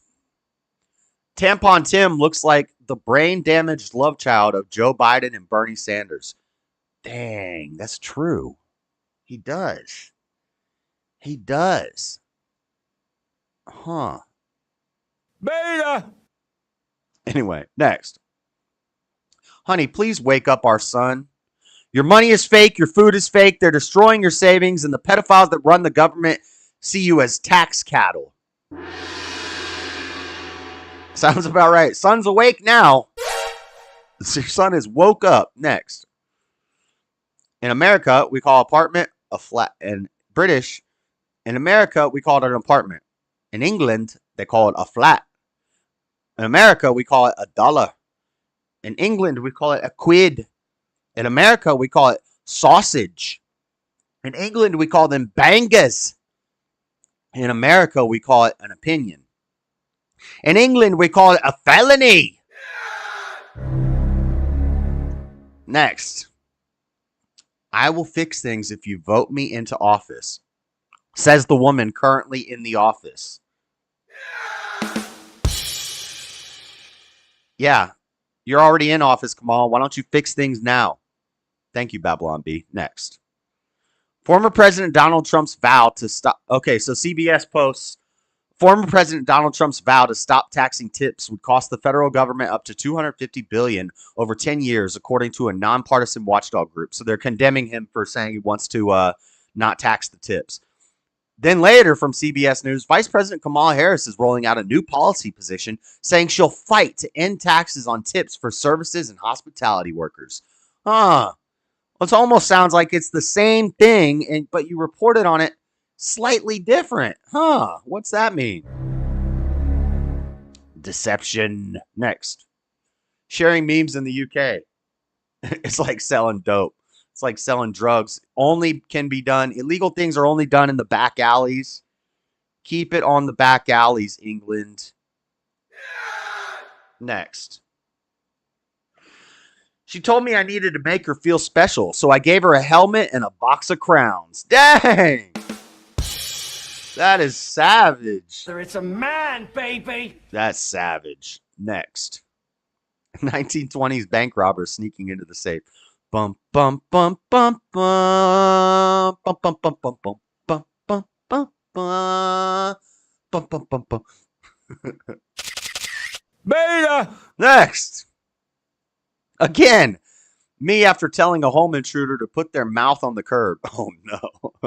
Oh no. No.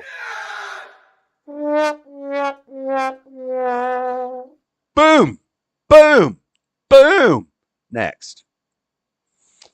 Breaking 911. Insanity. A 55-year-old woman in the UK has been arrested for making an inaccurate social media post about the lunatic who fatally stabbed 3 little girls. Woman arrested in Mediaport for making an inaccurate social media post about the lunatic who fatally stabbed 3 little girls. Huh. Welcome to communism. Welcome to open borders and just letting the government destroy your country. Beta! Next. There's Finky. This is Tim Walz's trusted advisor. He was key in getting Walz to install tampon dispensers in boys' bathrooms in Minnesota schools. This is Lee Finky. Finky is Einhorn. Einhorn is Finky. Wait. Finkel and Einhorn. Einhorn and Finkel. Finkel and Einhorn. Finkel and Einhorn. Finkel is Einhorn. Einhorn is Finkel. Einhorn is a man. Where'd my sound? It's a man, baby. Dang. Next. Stinky Finky. Brokeback Mountain. It's Tim Walz, and he got himself a horse. Tim, we don't need to be pumping your stomach, okay, buddy? Next. Doctors hate him. Learn how he avoids monkeypox with one simple trick. It's called not being gay. Got him. You want to It's a man, baby. You want to not get monkeypox? Just don't have sex with men. Next. When is Christmas? And then this is a runner. Her name is Cindy December. When is Christmas? Cindy December. When is Christmas? Cindy December. Nice. And that's it for the memes.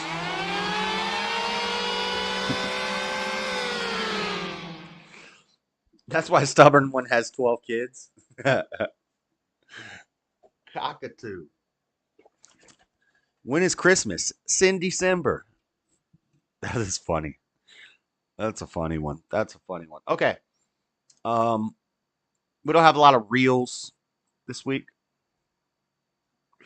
What am I cooking for dinner tonight? Hamburger helper? I don't have any milk. I have to go to the gas station and get milk and cigarettes after the stream. Ugh. So I can make my hamburger helper. So we'll have a little bit of a longer break in between. So I can make this hamburger helper. Let me see. Reels and rapid fire. What do we got? We don't have a lot. We don't have a lot of reels this week. Hold on. How do I need to wait for this to...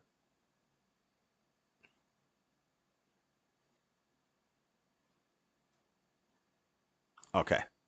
We just got one funny reel. And then some, we got weather in rapid fire, news, Ukraine update. Let me close this. Let me go here.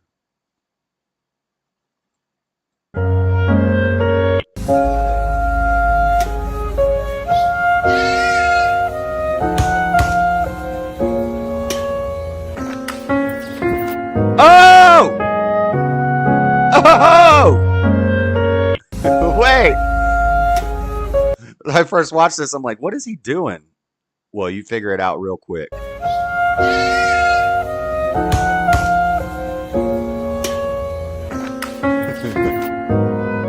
Oh!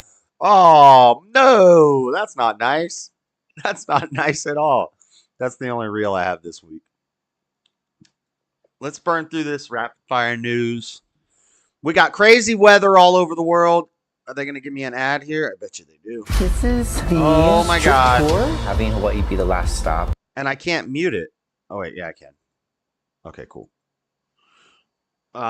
Campers stranded, buildings evacuated, and roads closed across western Connecticut due to flooding.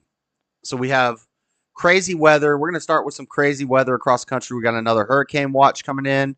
We got flooding going on. The town of Oxford, as 2 people are missing after they were caught in the flooding along Little River. Channel 3 Eyewitness News reporter Hector Molina is live in Oxford with the latest tonight on this incident and a look at the flooding in that part of the state. Hector.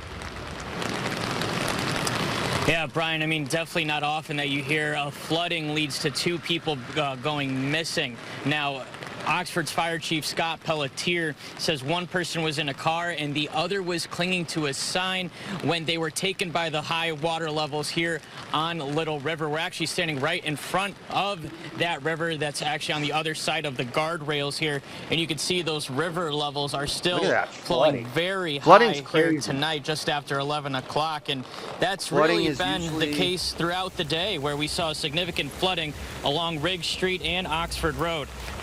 Other than tsunamis, the flooding is like the worst part of a lot of storms.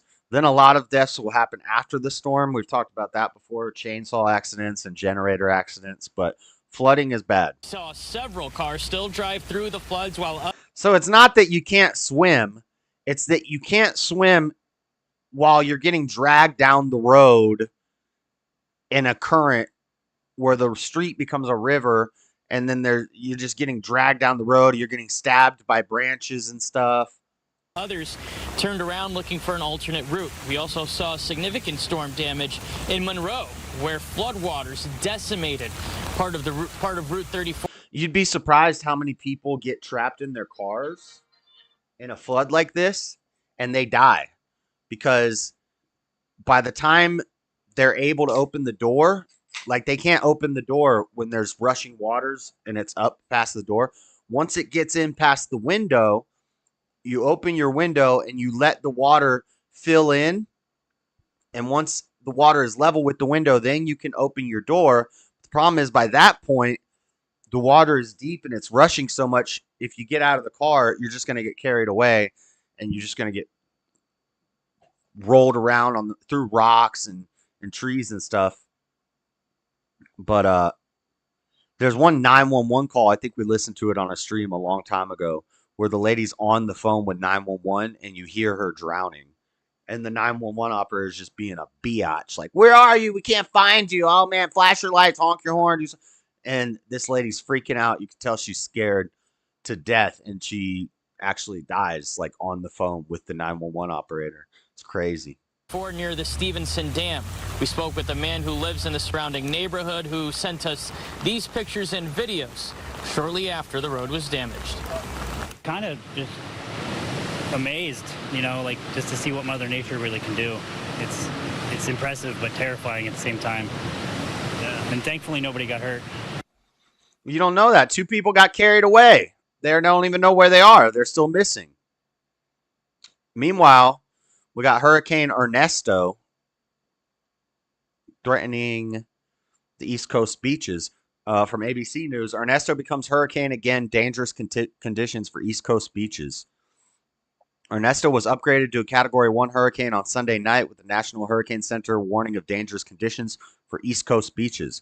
The hurricane, and that one hurricane that I said wasn't going to hit Tampa, it did hit Tampa, and it did cause a lot of flooding, but it wasn't that bad. But there was a lot of flooding in that area, which is very rare. The hurricane, which over the past week has caused major power outages and flooding in Puerto Rico and Bermuda, is over the Atlantic with maximum sustained winds of up to 75 miles per hour. What's that? It's Category 1, and it's coming in from the east. Okay. Ernesto is the 5th named storm and 3rd hurricane of this year's Atlantic season. It made landfall in Bermuda early on Saturday, dumping 7 to 9 inches of rain, flooding parts of the island. The British Overseas Territory avoided major damage, and Ernesto is now some 200 miles northeast of Bermuda. And this is a story I grabbed yesterday. So Hurricane Ernesto coming in. We like storm watching around here. We're always watching the storms. Sad story. Utah dad drowns while saving son who jumped in to save a woman.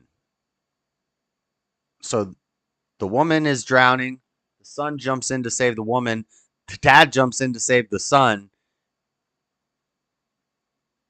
And the first two that went in were okay, but the dad didn't make it. This is crazy. A father in Layton, Utah, drowned after jumping into Willard Bay to save his son, who had jumped in himself to save another person. Andre Leon DeBose, 38, was boating and swimming with his 17-year-old son and a few other people on Saturday afternoon just before stormy weather hit the area. Yes, it was crazy windy. His sister, Anya DeBose, said he had just moved to Utah. I want to understand this story. Her brother, she said, was out on Willard Bay with his son and the son's girlfriend when the incident happened. A 19-year-old woman began struggling in the water, prompting the man's son to dive in to help her back to the boat. This woman, identified as the son's girlfriend, reportedly had a life jacket and was unable to reboard the boat. When Andre DeBose saw his son struggling in the water as well, he jumped in to save him. There was only one life jacket between the two of them. He gave it to my nephew, and he went under the waters and did not resurface. Parkland Post reads, the 17-year-old was evaluated and cleared. It's been rough on the family, especially my nephew was there and visually saw my brother go under and not resurface. He's blaming himself. It's coming to a point where the survivor's remorse is kicking in. I've had that before. Anya DeBose has set up a GoFundMe. That's crazy. Like, because there's no oceans. We don't have oceans. Like, look at this. It's basically a lake. Oh, I knew why I did this. I knew why I saved this article. This all makes perfect sense now. Guys, this is not like an ocean. There's no waves. It's like a lake. It's in Utah. And it was windy, so it was probably choppy, right? But there's no reason why three people who all allegedly know how to swim, and one of them has a life vest, shouldn't be able to get back in a boat in a lake, in a windstorm, you know? But I remember why this all made sense to me, because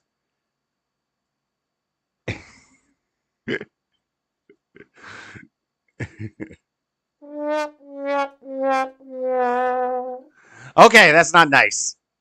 But it does explain things, right? It kind of makes a little more sense now. Sad story, but it really doesn't make any sense. If you're not a strong swimmer, I don't know. You shouldn't be out on a boat in a storm without a life vest. But oh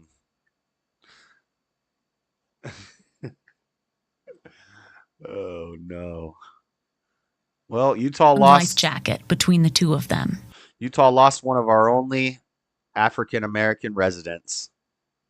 There's only like 12 of them in the state. We lost a good one. He gave it to my nephew, and he went under the waters and did not resurface. Family says Andre's son is devastated. It's been rough on the family, to answer your question more directly. It's been rough, especially for my nephew. That's sad, but if you ask Buff, there's a reason why black people don't go on boats. Just saying. All right. We got some oddities news. Just some funny oddities news. School worker jailed for stealing chicken wings worth $1.5 million. Vera Liddell spent a year on her poultry heist, stealing chicken wings by the van load. She was loading up her van of school lunch chicken wings worth 1.18 million euros, which is $1.5 million. Vera Liddell's year-long heist of the flightless birds soared to 11,000 cases of wings, which were meant for students during the height of the COVID pandemic, prosecutors say. 68-year-old started... Oh, she bet. The 68-year-old started the scheme in July 2020 and was not found out until a business manager at her school near Chicago found that the food costs were $300,000 over budget during routine audit, according to U.S. media reports. Oh, no. Why the black lady steal them dang chicken wing? Not from the kid. NBA player offered to pay it off for her. How old is this? This is why I don't like it says Monday, 12th of August, so it should have been from earlier this week, but I guess not. That's the problem with the oddities news is they don't update it a lot, so you might get stuff that's like years old. Liddell bought up the huge amount of food and used a school cargo van to pick it up. Students never saw a single wing. The students never saw a single wing. That's a good pun. Schools were closed at the time because of the pandemic, but the district was still sending out meal kits. See, this is back during COVID. Why are they just reporting on this now? I think I do remember this too. I might have even covered this. Sky News. You're like years late on this one. Oh, new developments in the case? $300K from one like pay period when they were checking the budget. Just for that budget, it was $300K over. But over the whole time that she did this, it was $1.5 million worth of chicken that she stole. Or she was just sentenced. Yeah, maybe that's what happened. Is there a sentence here? What else? It was 10 years in the district, originally charged with theft and operating a criminal enterprise. She was handed a 9-year jail sentence after pleading guilty. 9 years. Damn. For some chicken? 9 years for some chicken wings? What the? Dog spooked by thunder runs 20 miles from home. It's a border collie. Oh, poor buddy. Echo, look. It looks like you. I think you might have some border collie in you, but not a lot. Because you look kind of like that, but no white. You don't have no white on you. So now you got some gray in your beard. He got some gray in his face. He's getting old. He's getting some gray in his butt, too. You're going to look like a border collie when you get all grayed out, Echo. Animal rescuers in Ireland said a dog spooked by a thunderstorm ended up running 20 miles from home. The Leitrim Animal Welfare Center said on social media that rescuers responded to a report of a collie, that's a border collie, not a collie, running loose in Tarman County, Leitrim, and they discovered the dog was wearing a collar and he had a microchip. Center contacted the owners and discovered the canine had traveled more than 20 miles from Boyle County, Roscommon. The dog had fled from his home after being spooked by thunder. Thanks to his microchip, he is now safe and will happily reunite with his family. Well, that dog wouldn't make it in America during 4th of July. That dog's going to be running dang homeward bound, running across the mountains in this piece. There's fireworks everywhere. Shout out Border Collies. They should only serve her chicken wings for her 9-year stint. The one she stole. And they're like going bad. They're like, we can't use these now. You can't afford to pay us back. We're just going to feed you the wings that you stole. You like wings that much?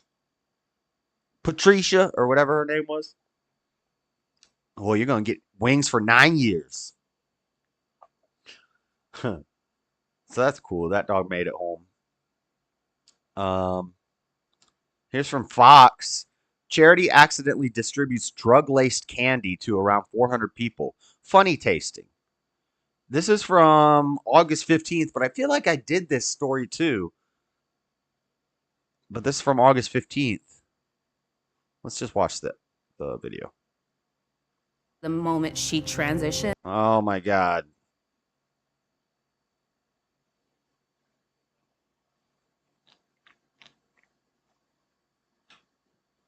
Let's get the ad. Oh, this is the video that gives me headlines. It's not the video that I'm looking for. Anyway, funny tasting. Police managed to recover around 29 of the potentially lethal candies. A New Zealand charity issued an apology after police recovered as many as 400 pieces of candy laced with potentially lethal levels of methamphetamine distributed in food parcels. We don't know how wide. Wait, what? New Zealand charity. So who was putting the drugs in the candy? This is like I watched a documentary about, it was like a Netflix documentary about the person that was opening the Advil tablets and putting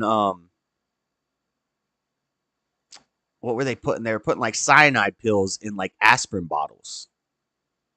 And then that's why they come up with the seal.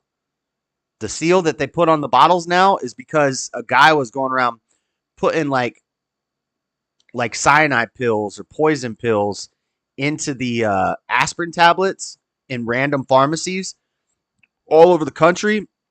Maybe it wasn't all over the country. Maybe it was in like New York or something.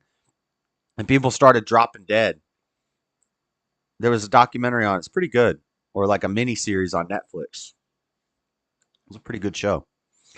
We don't know how widespread these contaminated lollies. So we recommend not eating any Rinda brand pineapple lollies if you have them. Shoot. I know some tweakers that are going to love those lollies. They're going to be jolly for those lollies.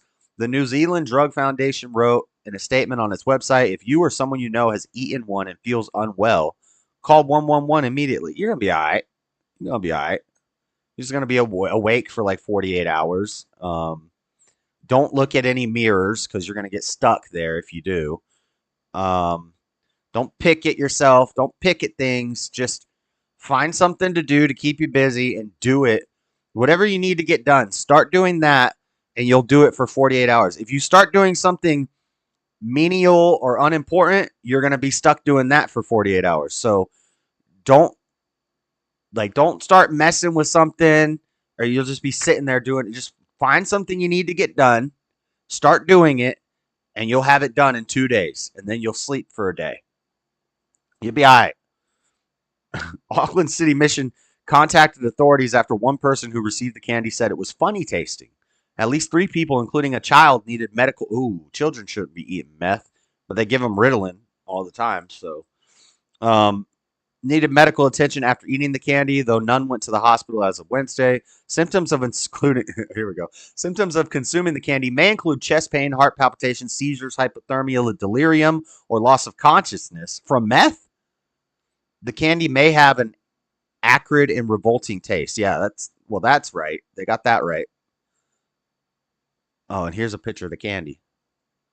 All right, guys, keep your eyes open for these candies. I'm just kidding. Yes, acrid and revolting taste is accurate, but heart palpitations, yes. Seizures, hypothermia, delirium, yes. Loss of consciousness, no. Chest pain, maybe from the heart palpitations, but for the most part, you're just going to be awake for 2 or 3 days. Common dose to charities work to track down as many of the packages as they can, saying the candies contain potentially lethal doses of methamphetamine. How much meth do you have to eat for it to be lethal? A bigger quantity than the size of that candy. Maybe if you had a shard the size of that candy and you just swallowed it, maybe that. But unless the whole candy is completely meth, it received the candy as part of an anonymous donation sometime in the past 6 weeks in sealed retail package. A sealed retail package? Huh. So is it the retailer who's in trouble here, or is it whoever donated the candy? How did they seal the package? A common dose to swallow is between 10 to 25 milligrams. So this contaminated lolly contained up to 300 doses? Swallowing that much methamphetamine is extremely dangerous and could result in death. What? 300 doses at 10 milligrams. That's 3,000 milligrams. That candy isn't even... It's 3,000 milligrams, 3 grams? I think so. 3 grams of meth is a lot of meth. You can't just eat 3 grams of meth if you don't have a tolerance. But that would be like the size of the candy. That means like 90% of that candy is meth. That don't make no sense. This seems weird. Told the Associated Press that disguising drugs as innocuous goods is a common cross-border smuggling technique. More of the candies. Oh, okay. The meth was disguised. Oh, okay. So it was some smuggling operation. They bring them over looking like that, and then they break it. So it might be almost pure meth in each of those candies. And then somehow they dropped a bag or something, and somebody got a hold of it and donated it to the charity. Interesting. Why would somebody consider doing that? Well, that's what we just figured out, is it's a smuggling scheme. And somehow somebody just got hold of a bag and donated them. We want to make it clear that Rinda Food Industries does not use or condone the use of any illegal drugs in our product. Great statement, Rinda. We don't put meth in our candy, guys. That's pretty crazy. What else we got? Spanish man collects 3,615 different cell phones. From Ubi. Meet the Guinness World Records title holder for the largest collection of mobile phones, Wency Palau Fernandez. You see how easy it is to get a Guinness World Record? Just collect 3,500 old cell phones. From Spain is a dedicated Nokia enthusiast. His journey began with a grey Nokia 3210 he received. I've had one of these phones. Bro, Snake, I had a 3210. Snake and Tetris. One of my phones had Tetris on it. Well, I was a pro at Snake. I actually won Snake. I got to the point where all I had left was one straight line, and it goes apple, apple, apple, apple, apple, apple, and then you hit the wall at the end, and then you win. I filled the screen up. And I played Tetris. I started at the highest level. I'm a pro Tetris player, basically. Received at Christmas 1999. Captivated by his aesthetic and intuitive functionality. Sidekicks. Remember the sidekicks? Oh, these are not sidekicks. These are Splurge. What's it called? A Verge. He quickly realized Nokia was the brand for him. He started collecting Nokia phones in 2008, initially aiming to own the models he previously couldn't afford. But his collection grew, eventually outgrowing his display cabinets and taking over entire rooms. Okay, that music is probably copyrighted. I don't really care. Okay, check this out. There's a you guys want to pitch in? I'm starting up a GoFundMe. How do they preserve the batteries? I don't know. I'm starting up a GoFundMe if you guys want to pitch in. Kind of like what Owen Benjamin did when he wanted to start his, he wanted to crowdsource to start his little farm or whatever. We're going to crowdfund to buy an island. Would you buy 6-acre Drake's Island near Plymouth with a private beach and 15 ghosts? Check this out. This is an island for sale. It might be Epstein's Island, and there's probably 15 ghosts on Epstein's Island, but I don't think it is. But this island with a freaking castle on it. Look, it's got a nice, sick dock.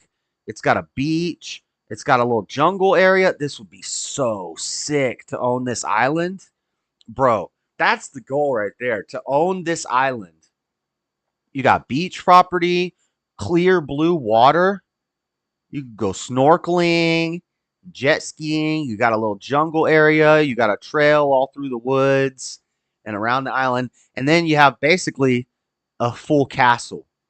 But the only downside is there's ghosts. Drake's Island, just 600 yards from Plymouth, was used as a military defense for hundreds of years, with 18th century cannons still in position and included in the sale. You get freaking cannons if you buy this island. It takes less than 10 minutes to reach by boat. And once on land, there is military history everywhere, from old barracks to artillery batteries, complete with shell shafts and underground gunpowder stores. Bro, this is sick. 2,000 years of history. First recorded building is 1135. Current owner and local businessman Morgan Phillips says it was its nuclear deterrent of its day. That's probably why the Spanish Armada never came here. Look at that freaking cannon! Do they work? $6 million is what he paid for it. Plymouth is trying to become a destination. It's getting there. It's a long way forward. Really need the island to be taken forward by someone who has the budget to be able to do that. No fixed guide on renovations, but price of renovation costs is estimated around 25 million euros. So we just need like, well, how much does he want? He bought it for 6 mil. How much is he? I bet you he's probably just saying 25 mil for renovations. I wouldn't even renovate it. I just lived inside the barracks with the ghosts. Apparently there's ghosts there. But this is sick. I want to buy this island, guys. So we need to crowdfund. Which country owns it? I think America, because it's Plymouth.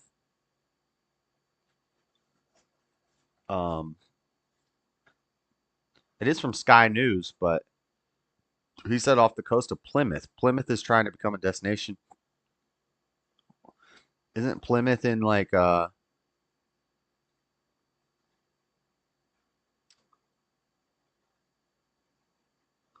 are here to protect us. That's what they did when they were alive, and that's what they're still doing. He's talking about the ghosts.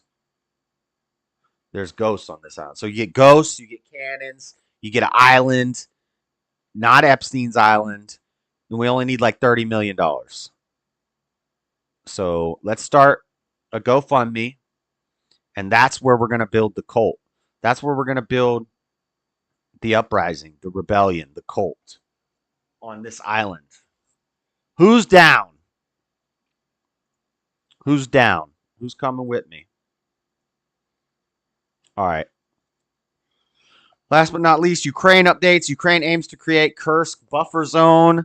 Zelensky says as Kiev forces blow up second Russian bridge. Dude, Putin's about to get pissed. Putin is going to be livid.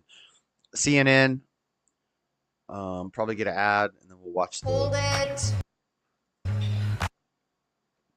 Ukraine's military incursion into Kursk aims to create a buffer zone to prevent cross-border attacks by Moscow's forces. Ukrainian President Volodymyr Zelensky confirmed Sunday as his troops blew up a second bridge in Russia border region. Whoa, it's going to get bad. There's going to be nukes dropping if they're real. If they're real, they're dropping. JS Island Adventures, that's right. Oh, the island going up. Their offensive line further inside Russia, including blowing up a key bridge in Russia's Kursk region. This follows a similar attack on another bridge on Friday. This ongoing and surprise attack has left Russia struggling to shore up its very own territory. Authorities from both sides are urging civilians to evacuate the area around Kursk. And in the Donetsk region in eastern Ukraine, that is where Russian troops are now advancing on a key hub for the Ukrainian military. I want to speak now to William Taylor. He's the former U.S. ambassador to Ukraine and vice president, Russia and Europe at the U.S. Institute of Peace. Ambassador. We're not going to watch all this, but so Russia, Ukraine, still fighting. Kursk, buffer zone.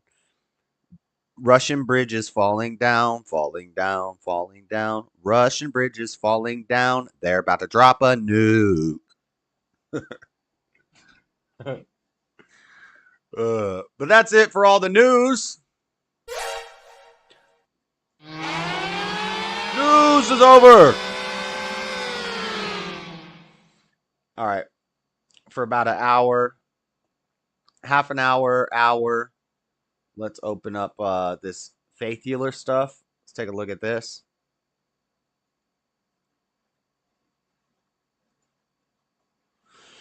So first we're going to look at what the Bible says about healing. And I will look at some of the verses that Tomas sent me and that I didn't see if Seesaw sent any. But we're going to talk about faith healing. So it's one of the spiritual gifts: prophecy, healing, raising the dead,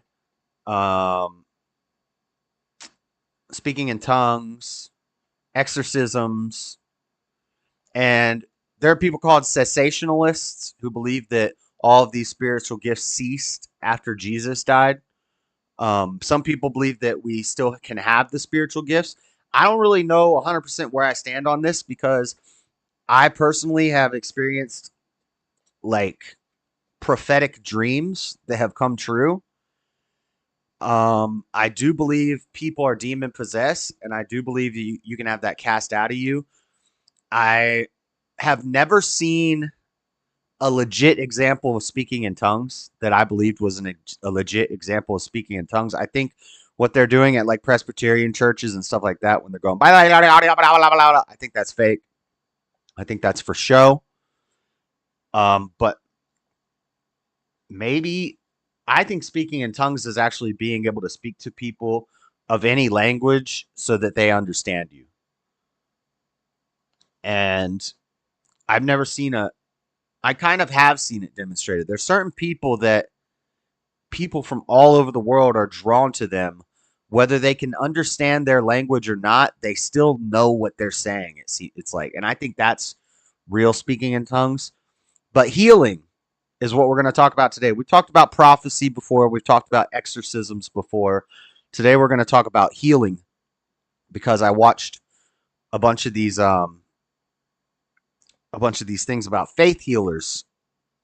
And the faith healers we're going to be talking about are examples of what I think is fake healing. And we'll watch some videos. We'll see some examples of some of their scams that they've done. But first, we want to see what the Bible says about it. So my Bible's over there. I don't have the physical thing out, but I have it right here in front of me.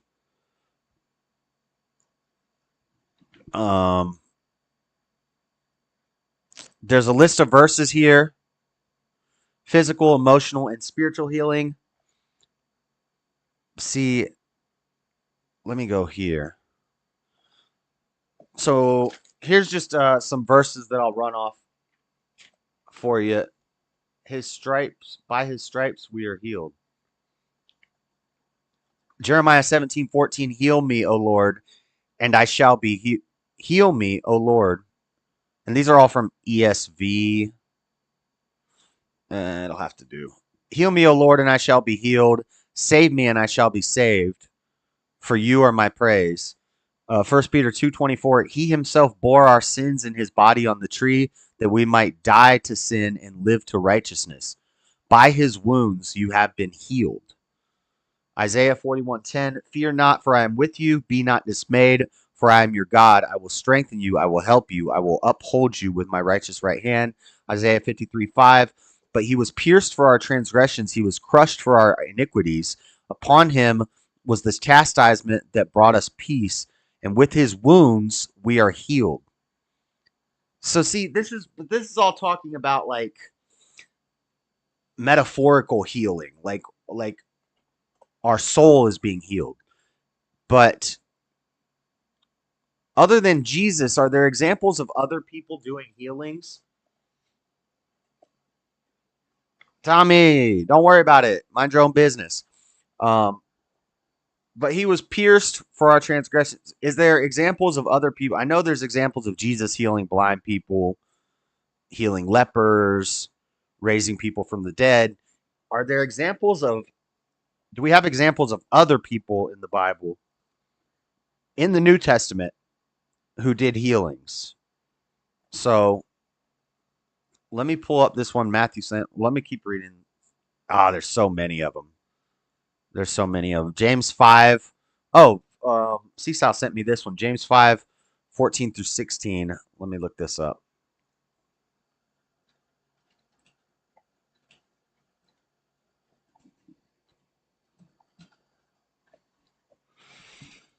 This is NIV. Let me see if I can change it.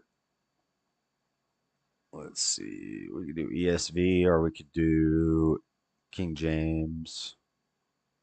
Orthodox Jewish Bible, New Testament for everyone. Where the heck? No, not the Message. King James. We'll just use King James. So James 5:14 through 16. Is any sick among you? Let him call for the elders of the church and let them pray over him, anointing him with oil in the name of the Lord. Yeah, this is the one I was looking for. And the prayer of faith shall save the sick, and the Lord shall raise him up. And if he have committed sins, they shall be forgiven him. Confess your faults one to another and pray for one another that ye may be healed. The effectual fervent prayer of a righteous man availeth much. Okay. And see, this is why I do believe that there is still healing. But I just... It just gets risky because people will say, well, I prayed and I prayed and I prayed and I went to church, but my so-and-so still died of cancer. So what? I'm not worthy? And even in some of these videos we're about to watch, when they heal people, like ABC was like following one of the people that got healed. And they're like, well, now let's go to the doctor's office to see if you're actually healed. And the lady says, well, if I do that, then I'm not going to be healed because that shows that I don't have faith. And I was thinking the same thing. I was like, if this is real, you don't have faith in God's healing power. If the next day you take a news crew to a doctor's office to check if it actually worked, that shows that you don't really have faith in it. So it wouldn't work, even though I think these people are scam artists and I think this is all fake, what they're doing.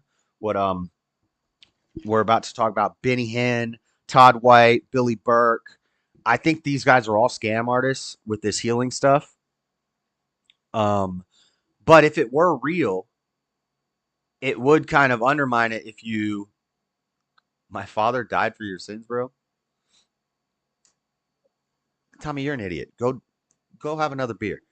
Now you got me. See, you threw me off track. When have I been? So I've been, I think in my second episode, I talked about free will and Bible verses relating to it. It's complicated. First off, God decides who gets healed and who doesn't. I was healed, but my father was not. God is always still good still.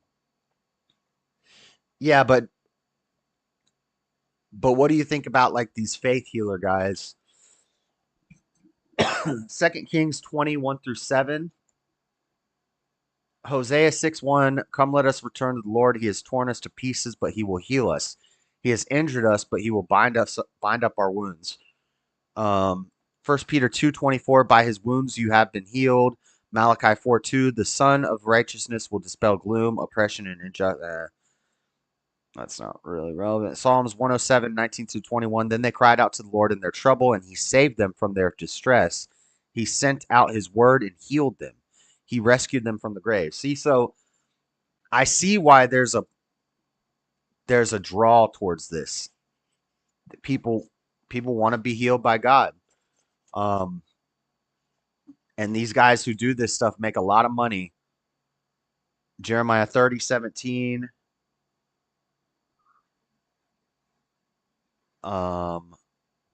For I will restore health unto thee, and I will heal thee of thy wounds, saith the Lord, because they called thee an outcast, saying, this is Zion, whom no man seeketh after.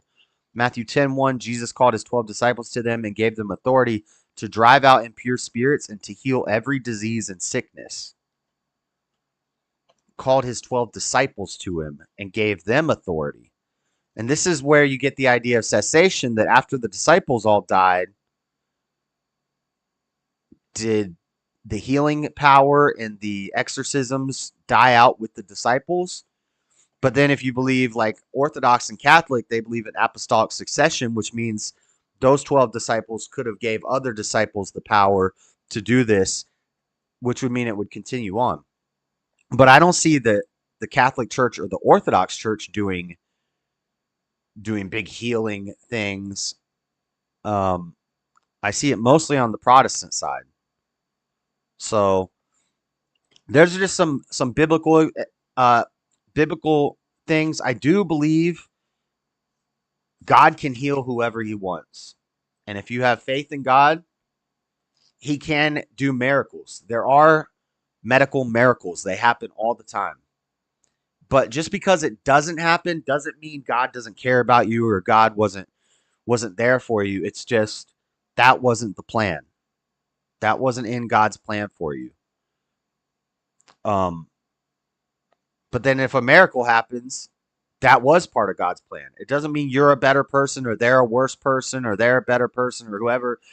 God doesn't see all that. But there is a plan for everybody.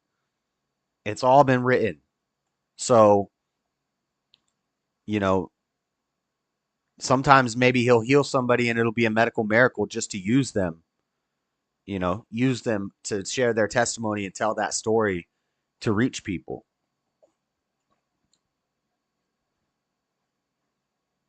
Tommy, don't come in here being lame. I just unblocked you the other day. So I'm giving you a chance. Don't be lame. So that's what I think. That's what the Bible says. We looked at a lot of there's a lot more verses here, but this Open Bible Info website, it will give you everything that he's even close to mentioning it. And a lot of this isn't directly relating to healing, like Psalm 107, 19 and 20. Then they cried to the Lord in their trouble. I already read that one. When the crowd, Luke 9:11, when the crowds learned it, they followed him, and he welcomed them and spoke to them of the kingdom of God and cured those who had need of healing. So lots of examples of this. Numbers 12:13, and Moses cried to the Lord, "Oh, please, God, heal her, please." Like 1 Peter 2:2, like newborn infants long for the pure spiritual milk, that by it you may grow up into salvation. See, that's not, I don't know where really that has to do with healing. But we've looked at a lot of verses. Now let's look at some of these healers. So one of the biggest, most influential one is this woman right here. And I have some old clips in the documentaries, but I didn't timestamp them. But this is Catherine Kuhlman. She was an American Christian evangelist who was referred to by her contemporaries and the press to be a faith healer. She's one of the big ones that started this off. And many believers uphold Kuhlman as an important forerunner to the present-day charismatic movement. She influenced faith healers Benny Hinn and Billy Burke, who we're about to talk to both of them. Hinn has adopted some of her techniques, and he also wrote a book about Kuhlman as he frequently attended her preaching services. Burke did meet her and was counseled by her, having claimed a miracle healing in her service as a young boy. So, Kuhlman, Benny Hinn, David Burke, the gang's all here. Let's move on. Talk about, because I think she's dead. She's old. If she ain't dead. She definitely dead. She died 1976. Okay. Let's move on to some that are still alive. Let's go check out Benny Hinn. So this is Benny Hinn Ministries. This is his website. Pastor Benny Hinn brings the word from Portugal. And not only is Benny Hinn big on faith healing, he's also big on prosperity gospel. He's more known for his prosperity gospel stuff, I would say. He says things in his videos and in his sermons like, plant a seed and the seed will grow into prosperity. And a seed is basically a donation. And he would always say, you need to spend $1,000 to get true growth from your seed. You need to plant 1,000 seeds with $1,000 donation. I've loved Benny Hinn for years. Oh no, Cecil. Oh no, Cecil. We're about to roast this guy. Benny Hinn and Susan Hinn divorce. What will the so this is just current news. So they're getting divorced, and this is just, I only have this in here because it relates to his money. He's gotten very rich off of people. In a divorce petition filed in Florida last month, televangelist Benny Hinn's wife, Susan Hinn, said their marriage is irretrievably broken. She requested spousal support and asked the court to require the husband to contribute to the wife's attorney fees. because Florida is a no-fault divorce state, forensic accountants would not be looking for financial fraud or other financial crimes. But let's look at a little video of Benny Hinn. This is from his website. And to Jesus be the glory. And everybody said, I am in a beautiful home that this precious lady, Mary Tan, owns, and her dear husband, the doctor, sitting right there. Just show the doctor. A lot of women. And dear Mary bought this home so we can have meetings like this. So there's some of our precious partners from California right here with us. You mind just, You donated to Benny Hinn? Oh, no, C-Sal. Oh, no, And all of C-Sal. you wave, will you guys? And today I want to finish my teaching. I began yesterday, but just show there they are. Hallelujah. And I am so thrilled, like yesterday, to have Marilyn Fitzgerald sitting right there too, who is 92 years old and drove all the way herself today from San Diego. In the large... Stop, man. There was a moment there where I really thought. I just want to listen to a little bit of his sermons. In Bangalore, with 3 million people sitting there, listening to that one message, weeping as I was teaching. Because you go through the entire event. You go through not only the leper who was healed, and then you go from there to every other scene with the lady with the issue of blood, and it takes 10 minutes to just go through that in my sermon. And I'm going to tell you, I've seen more miracles in India in that one service than I saw anywhere in the world. Because they caught the message. I didn't just go everywhere. I focused on one, and that's what Billy Graham used to do. He'd focus on one portion or maybe 2 or 3 and no more. Oh my God. C-Sal's getting excited over here about Benny Hinn. Well, you may not like my takes on him, but let's go back to chewing the word of life. It's time how we to begin to chew properly the scriptures, so we can digest. Chew the word. How to chew the word. Digest the Bible in our spirit, so it will affect our bloodstream spiritually. It will affect our tissues spiritually. Is he talking about physically It'll chewing affect on our the Bible? health spiritually, our strength spiritually. So anyway, that's Benny Hinn. We're going to look at Benny Hinn, Kenneth Copeland. He's not as much a healer, but he is involved. His ministries, Copeland Ministries, is involved with this guy, Billy Burke. We're not going to talk too much about Copeland. Copeland does do a little bit of healing stuff. I didn't know this was based out of Tampa. This is Billy Burke. Do you like Billy Burke too, C-Sal? Here's his Facebook. He's a healer. He's a faith healer. And then you see the comments that people leave him. Holy Spirit, he's not leaving one skin cancer cell or decaying dental cell in my body. Hallelujah. All of his comments are going to be, this is solid and legit ministry. If you're supposed to be there, be there. But you'll see a lot of people asking for healing. And you can get the healing. You just need to show up to the convention and donate. He posted here, for whatsoever is born of God overcometh the world. And this is the victory that overcometh the world, even in our faith. What is the Holy Spirit nudging you to put in your faith to overcome? Now, one thing I will say about these guys that we're talking about, a lot of them take somewhat less traditional or less orthodox Christian views. And from like the orthodox, uptight Catholics, they catch a lot of backlash for that, because like Todd White, who we're about to talk about, he doesn't deny the Trinity, but there's this idea, and it comes from a verse in Paul, and it says that Jesus had to relinquish his divinity when he came to earth, or something like that.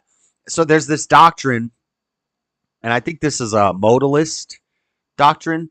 There's this doctrine that some Protestant Christians believe, which is that Jesus is God, but when he came to earth, he had to relinquish his divinity.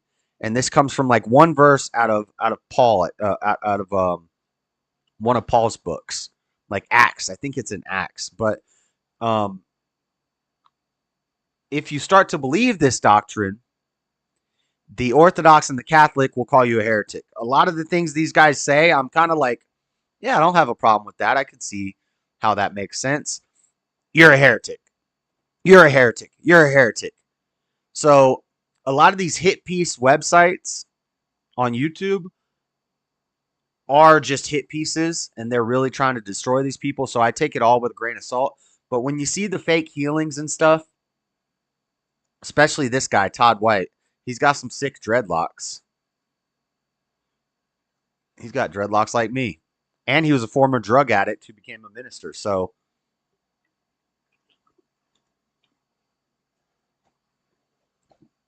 I actually I watched a documentary about him, which we're going to watch a little bit of it here. This is Todd White.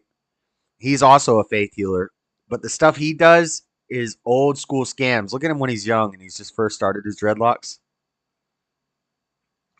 And there he is now. Some of the stuff he was saying I didn't have a huge problem with, but the faith healing stuff, they're scamming people out of their money. They're obviously doing fake things. You never heard of Billy Burke?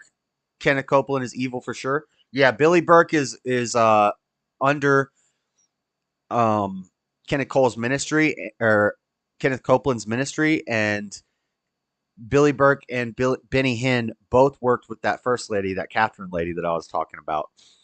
But this is Todd White. Have you ever heard of Todd White, CISO? So this whole documentary was made about him, and they just go through everything he says that they say he's a heretic for. And some of it I was like, that's not that bad. It ain't that bad. But the healing stuff is what we're here to talk about. So he's a faith healer. He's got some long dreadlocks, about as long as mine. Former drug addict, now minister, which is based. I think that's based. But first, we'll look at Billy Burke in this video.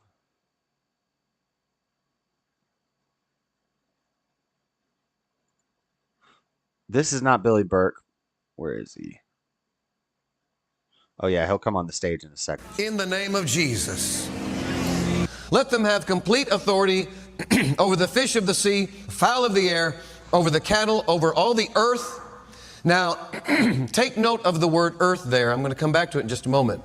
And over every creature, may have power, which is above every name.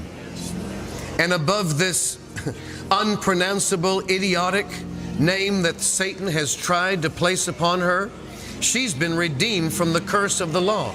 And she walks in the blessing of Abraham. And we stand and believe with her right now for her perfect health and deliverance. In Jesus' name. Tell me your name again. Is Angelique. Angelique. Oh, your eyes are changing. Hey, your eyes are. Can you move your hand? Yes, Jesus. Yeah, I think this lady died like 6 weeks later. Billy Burke comes in here at some point. Here he is. Chair walking around, but his guesswork was way off, as you're about to see. They had one lady get up on the stage and run across the stage because she was so excited, and she had something, and she ended up dying like 2 days later because of the exertion she put on herself at one of these things. 3 to 4 weeks. I had a walker before that. Yeah. But I got where I was. Oh, okay. So what they explain in this part is how they'll just move through the audience, and they're looking for somebody that gives some sort of reaction so that the audience will go along with it. This guy, he tells him, get out of his chair and walk. The guy can't walk, so he doesn't walk. So Billy just moves on to the next person. And they'll tell them, well, you don't have enough faith. followed over on it. Yeah. And you got here to get a miracle. That's why you came. Yes. And you came from where? We go to church here. You go to church here.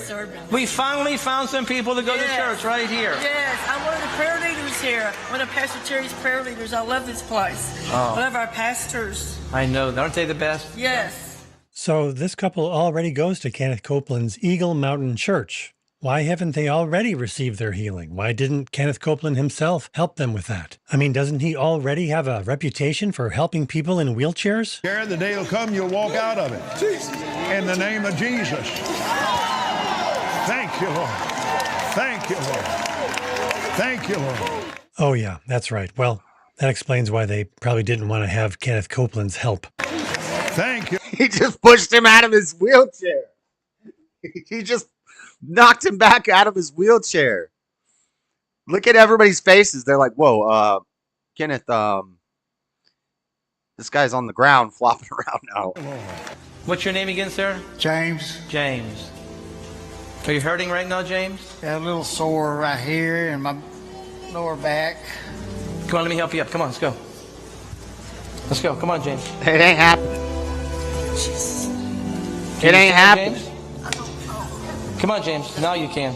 James can't walk. Tonight you stand. Come on, James. Tonight you stand. Tomorrow morning you walk. Come on, let's go. Your name is high. Come on, James. And here's the music.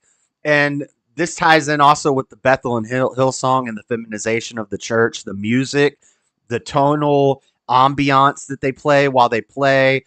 Todd White actually plays like hypnosis music while he's praying. And it puts people in a trance state. Come on, James. Come on, James. Your name. Your name. It's not working, Billy. Or is this not Billy? Yeah.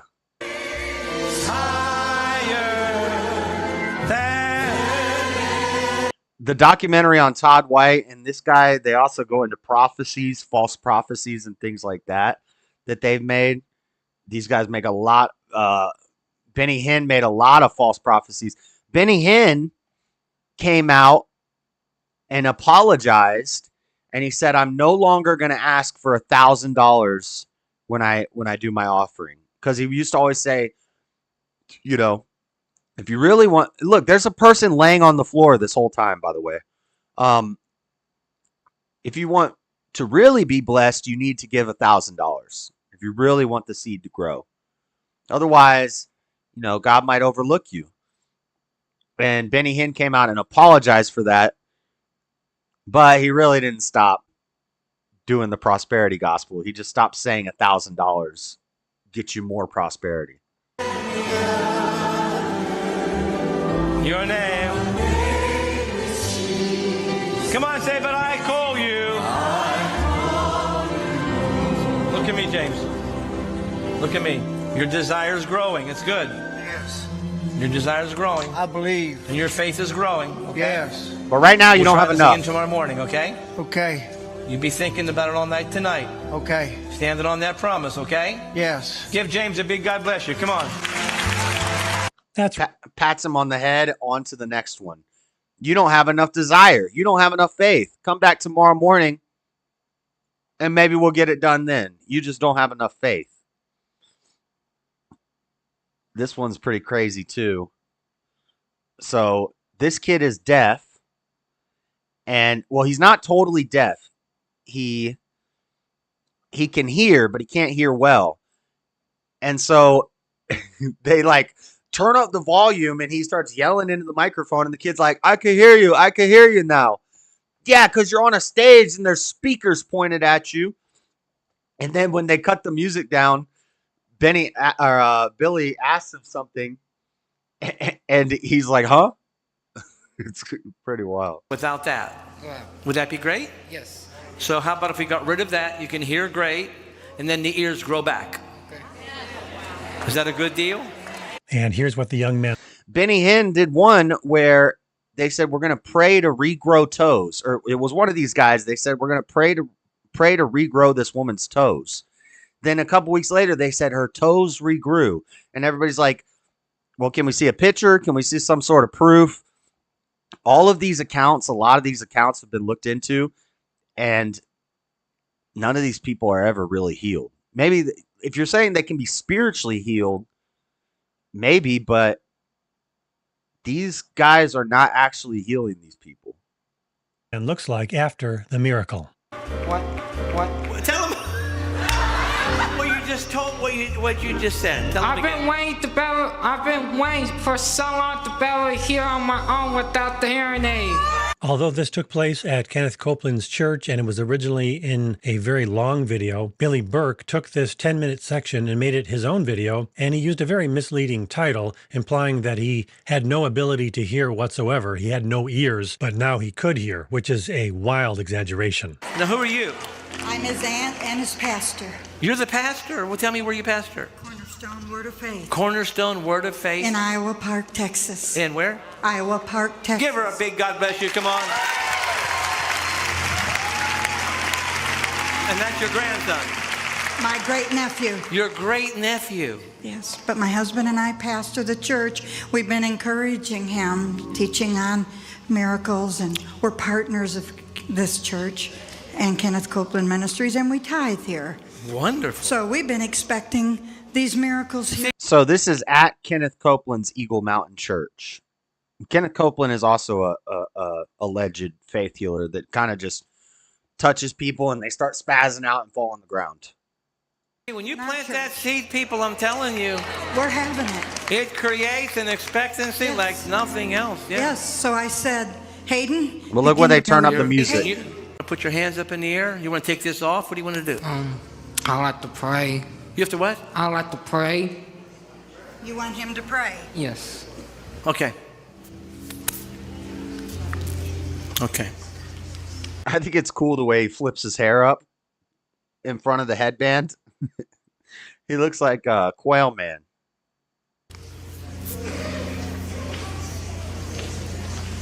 I'm pausing because there is such an atmosphere here. And you feel...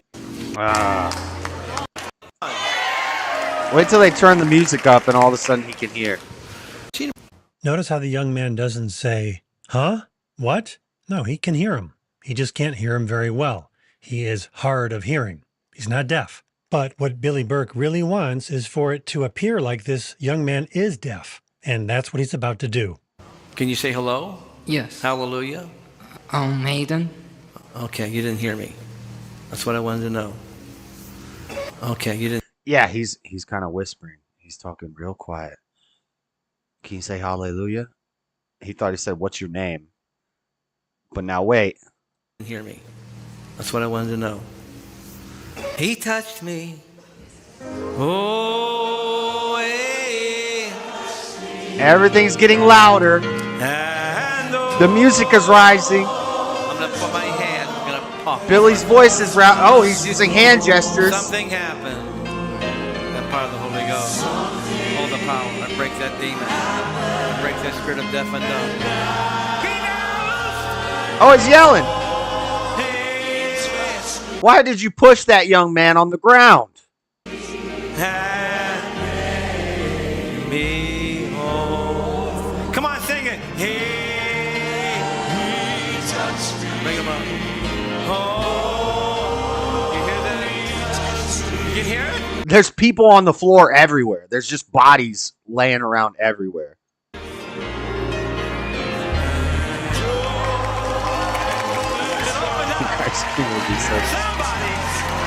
I can hear.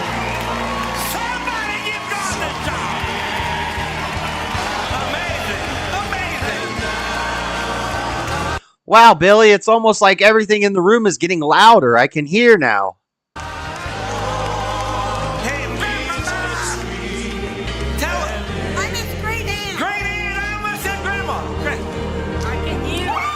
I can hear.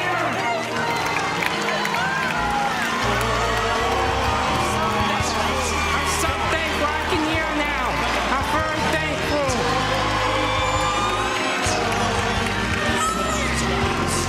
You can hear because everything in the room is way louder now. Come on. They're deceiving this young man. This is horrible.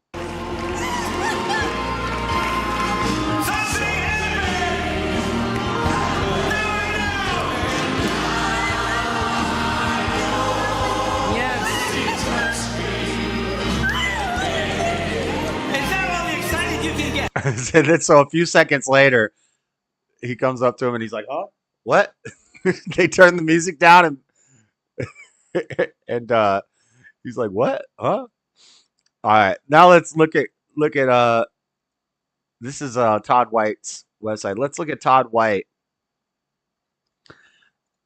Man who states that So this is an old trick.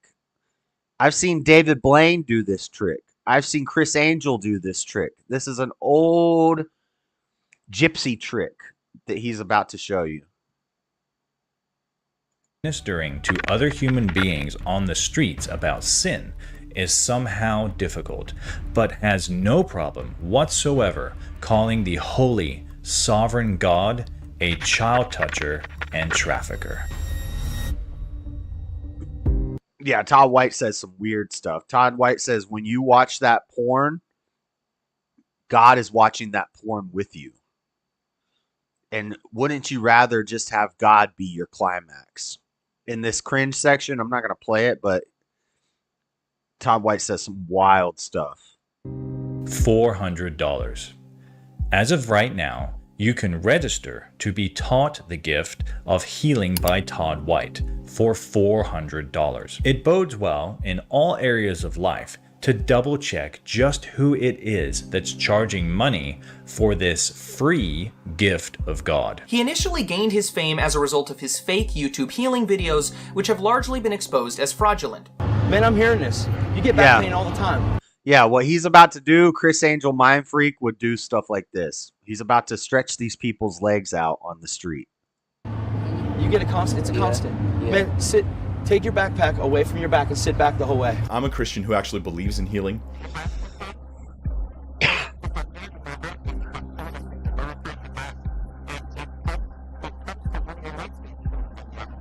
This is the Who doesn't have soreness in the lower part of their back when they work for a living? Wickedness in the world of faith healing. It's the same thing. I want Ready? you to look and see. Yeah, okay. So here's what you do. You sit them on a bench or on a table or in a chair, and you hold their legs out, and you say, look, now everybody's legs, one leg is going to be a little shorter than the other, but when you jiggle it and you move your finger positions, it's going to look like the leg is growing.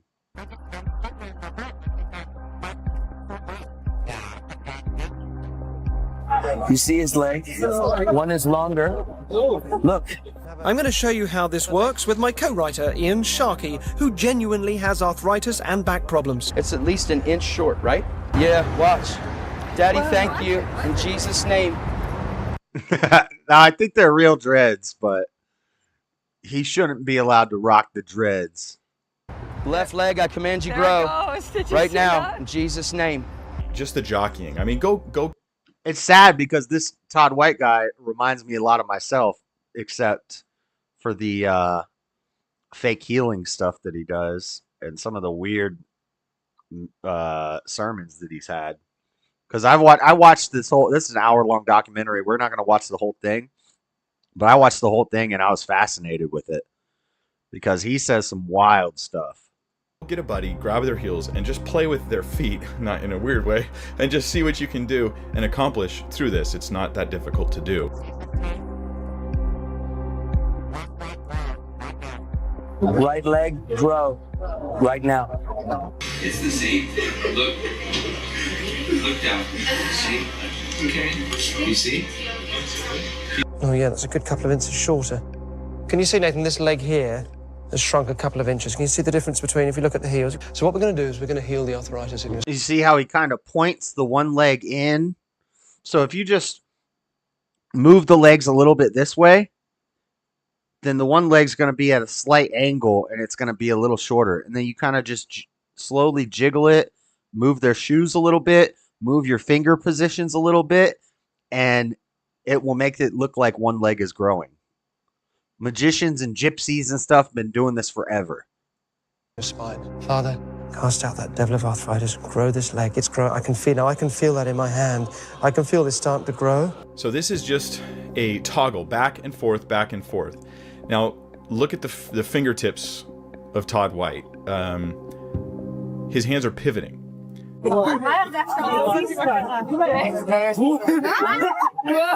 As a Christian, I can't get behind that.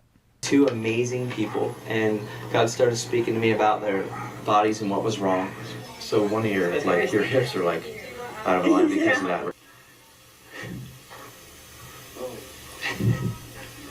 that. Whenever you see them do this on YouTube, there's always a point. They bring the legs up, and then they ask for the camera to come in.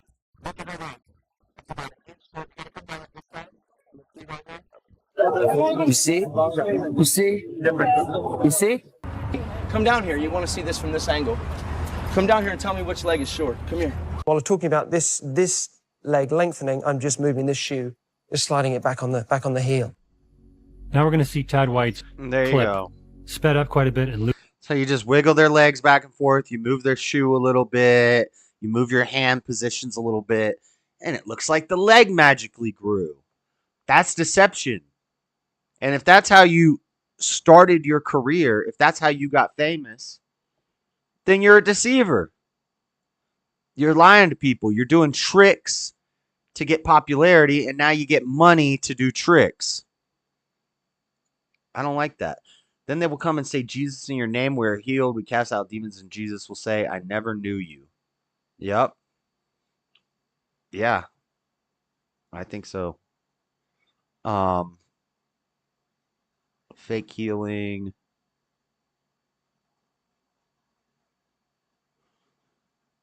So this is all about Todd White, kenosis. It talks about, I might do so kenosis is what I was talking about earlier, the fact that Jesus lost, or not the fact, but the belief that Jesus lost his, or gave up his divinity when he was on earth. And like Catholics and Orthodox will tell you that is a heresy, that he was still divine.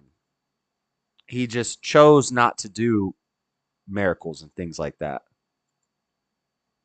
But, maybe. I mean, he did do miracles, but he chose not to, Jesus could have just called down a legion and not been crucified. Maybe the power of God will compel. But less pain. Oh, I promise you, man. Because there's a dark black line in the shoe. Here you go. There's a dark black line in the shoe. And it goes right with this line in the sidewalk. Remember that, please. Then this foot is angled up here. His legs grow. He's touching him, but he's not holding him. Then he reaches out and grabs the guy's legs and picks him up off the ground. Watch this heel going back. Remember, it was even with the line. Now it's moving back. You're very good at it, but that's an old trick. Charlatans have been doing this for decades. You've just been doing it on YouTube and putting it out there so everybody can see it. Does he actually believe that he has this ability? Quite clearly, with a sober mind, you can see that he's manipulating these little children's legs a quarter inch. But test all things. Hold fast to what is good. Abstain from every form of evil. Yet what of the testimony of Todd's personal health? I tore my knee one time. I'm a guy that's praying for the sick all the time. I'm like teaching healing, preaching healing, and I'm not healed. My doctor is... Oh, yeah. Every time he needs a little bit more donations, he has a strange illness, and then but it won't go away. God's not healing him. He can't heal himself. And also, did he bleach 3 dreads? Jewish. He's a Jewish doctor. So I go in there and I tell him Jesus is going to heal me, man. I had torn my knee and I didn't get healed. You shouldn't bleach your dreads because the bleach is like a corrosive chemical that you put in your hair. And if you have dreads, it weakens the dreads. It makes them brittle and frail. And I had people pray for me and my knee did not get healed and I had a torn meniscus and went through surgery. They did the MRI. There is a tear right here. God, it would be great for him to see that heal my knee, and I'm thinking, heal me because of him, for his sake, not because of me. I said, God, I can't even kneel before you. And I really want to. And I'm like, I just want to kneel down. I'm trying to squeeze my knee. And I hear this voice, this still small voice. Just go ahead. And I kneel and bent the whole way. And he said, kneel. And so that day I actually knelt down and my knee was healed. is crazy awesome. Crazy awesome. So crazy awesome, bruh. It was crazy awesome.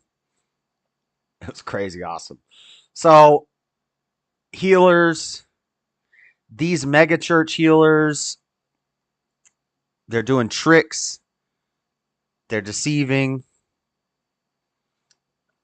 It's all a big act. I'm not a fan of it. I do believe God can heal. And maybe there are some real healers out there, but I don't think that they would want this popularity. And that if they're doing it, it's probably like some weird person walking around in the desert. Weird, not weird. They're not weird. Don't say weird. It's probably some, nomad in the desert somewhere that goes around and touches, like an angel that you see and they just disappear when they walk away. You never see them again, and they come up and they touch you and you're healed. I could believe more in something like that than these mega church guys who are also teaching prosperity gospel. They're also false prophets. They're making prophecies that don't come true. All of these guys have examples of that. And maybe one day we'll talk about false prophets. We've done a false prophet show before, but I didn't show any of these examples of false prophecies.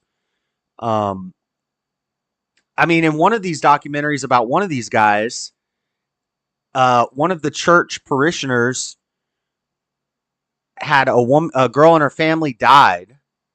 So they held a church service and they're all singing. They put the girl's name. So if the girl's name is Julia, let's say, I forget her name, but if the girl's name is Julia, they put her name in like a Bethel and Hillsong song.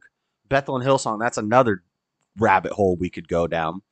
But and they're like, raise Julia from the grave, and the whole church is there singing this, and these parents are on the stage crying because their daughter just died, and they came to church and they said, you always talk about how you can raise people from the dead. Well, raise my daughter. And the whole church is there singing, bring back Julia from the dead, Lord. Bring back Julia, oh Julia, Christ raised Julia. Defeat death, Julia. And they're all singing this song while the parents are on the stage crying. And guess what? Julia's still dead. And that's effed up. That is messed up. I think that's, to put those parents through that, first off, that you've got these people so wrapped up in your church and your doctrine that they believe that you can raise their daughter from the dead. And then they're going to go into a sermon where their whole church is singing, raise my daughter from the dead. And she's still dead. Like, that's some dark arts. That's dark arts. That's some sorcery. That's some evil magic. That's called necromancing. Only God can raise people from the dead. Only Jesus can raise people from the dead. Maybe, and this is why I do kind of lean towards cessation of the spiritual gifts, because I don't see it. What I see, now I'm not saying it's not possible, and I'm not saying I'm 100% on that side, but I just haven't seen it.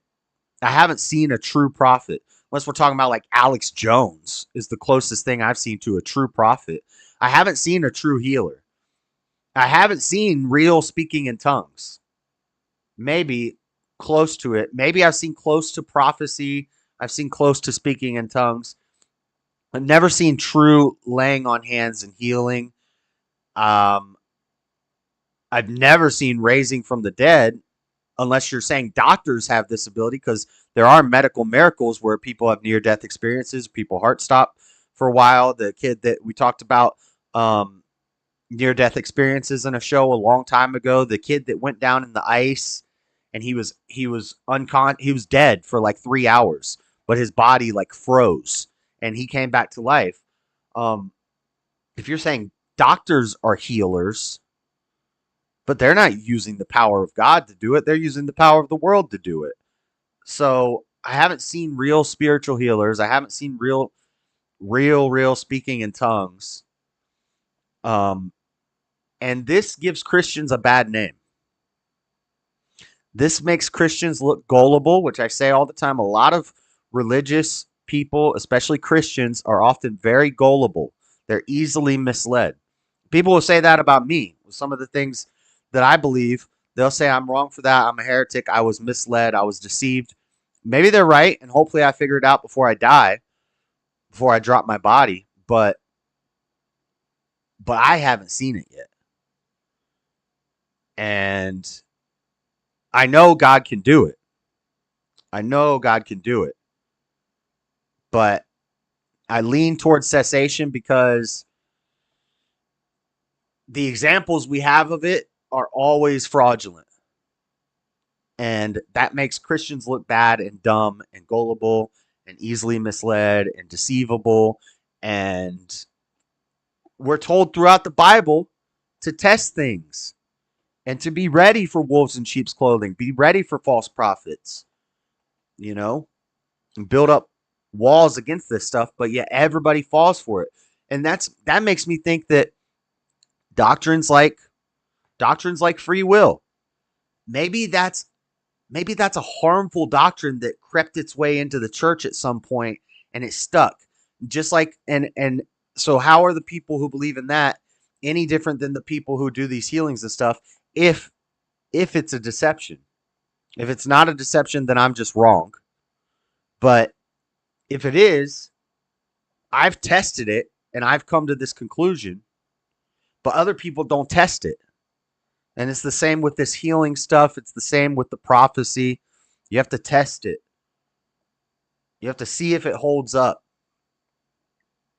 Because there's a lot of wolves in sheep's clothing. There's a lot of deception in the church, in all the churches. Not just the Protestants, the Orthodox, the Catholic. You have a vicar of Christ. What happens when your vicar of Christ starts saying, let's let gay people get married? That's your vicar of Christ. Your church can be corrupted too. All the churches can be corrupted.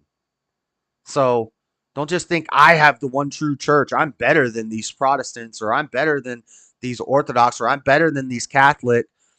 Your church can be deceived too. And your church can lie to you too. And your church can teach false doctrines too. Just test it. Test it. So that's all I got to say about that. It's almost 9:30. We got to wrap this show up. I got to go.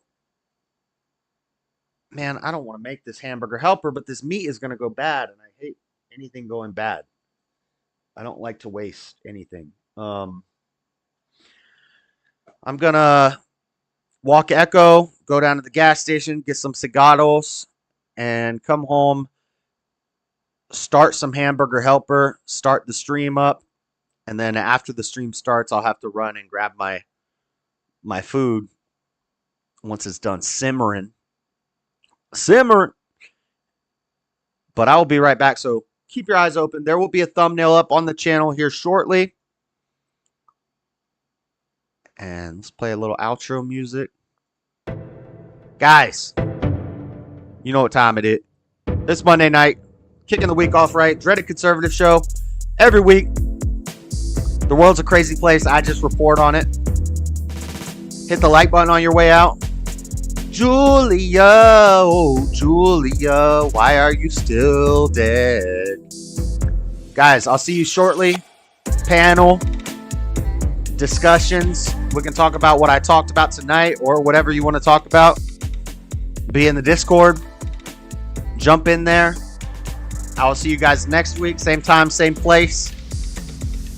And thank you again. Thanks for hanging out. I'll see you in about 40 minutes. About 10 o'clock. We'll start up the late night, Monday night panel show. But have a good night, everybody. God bless.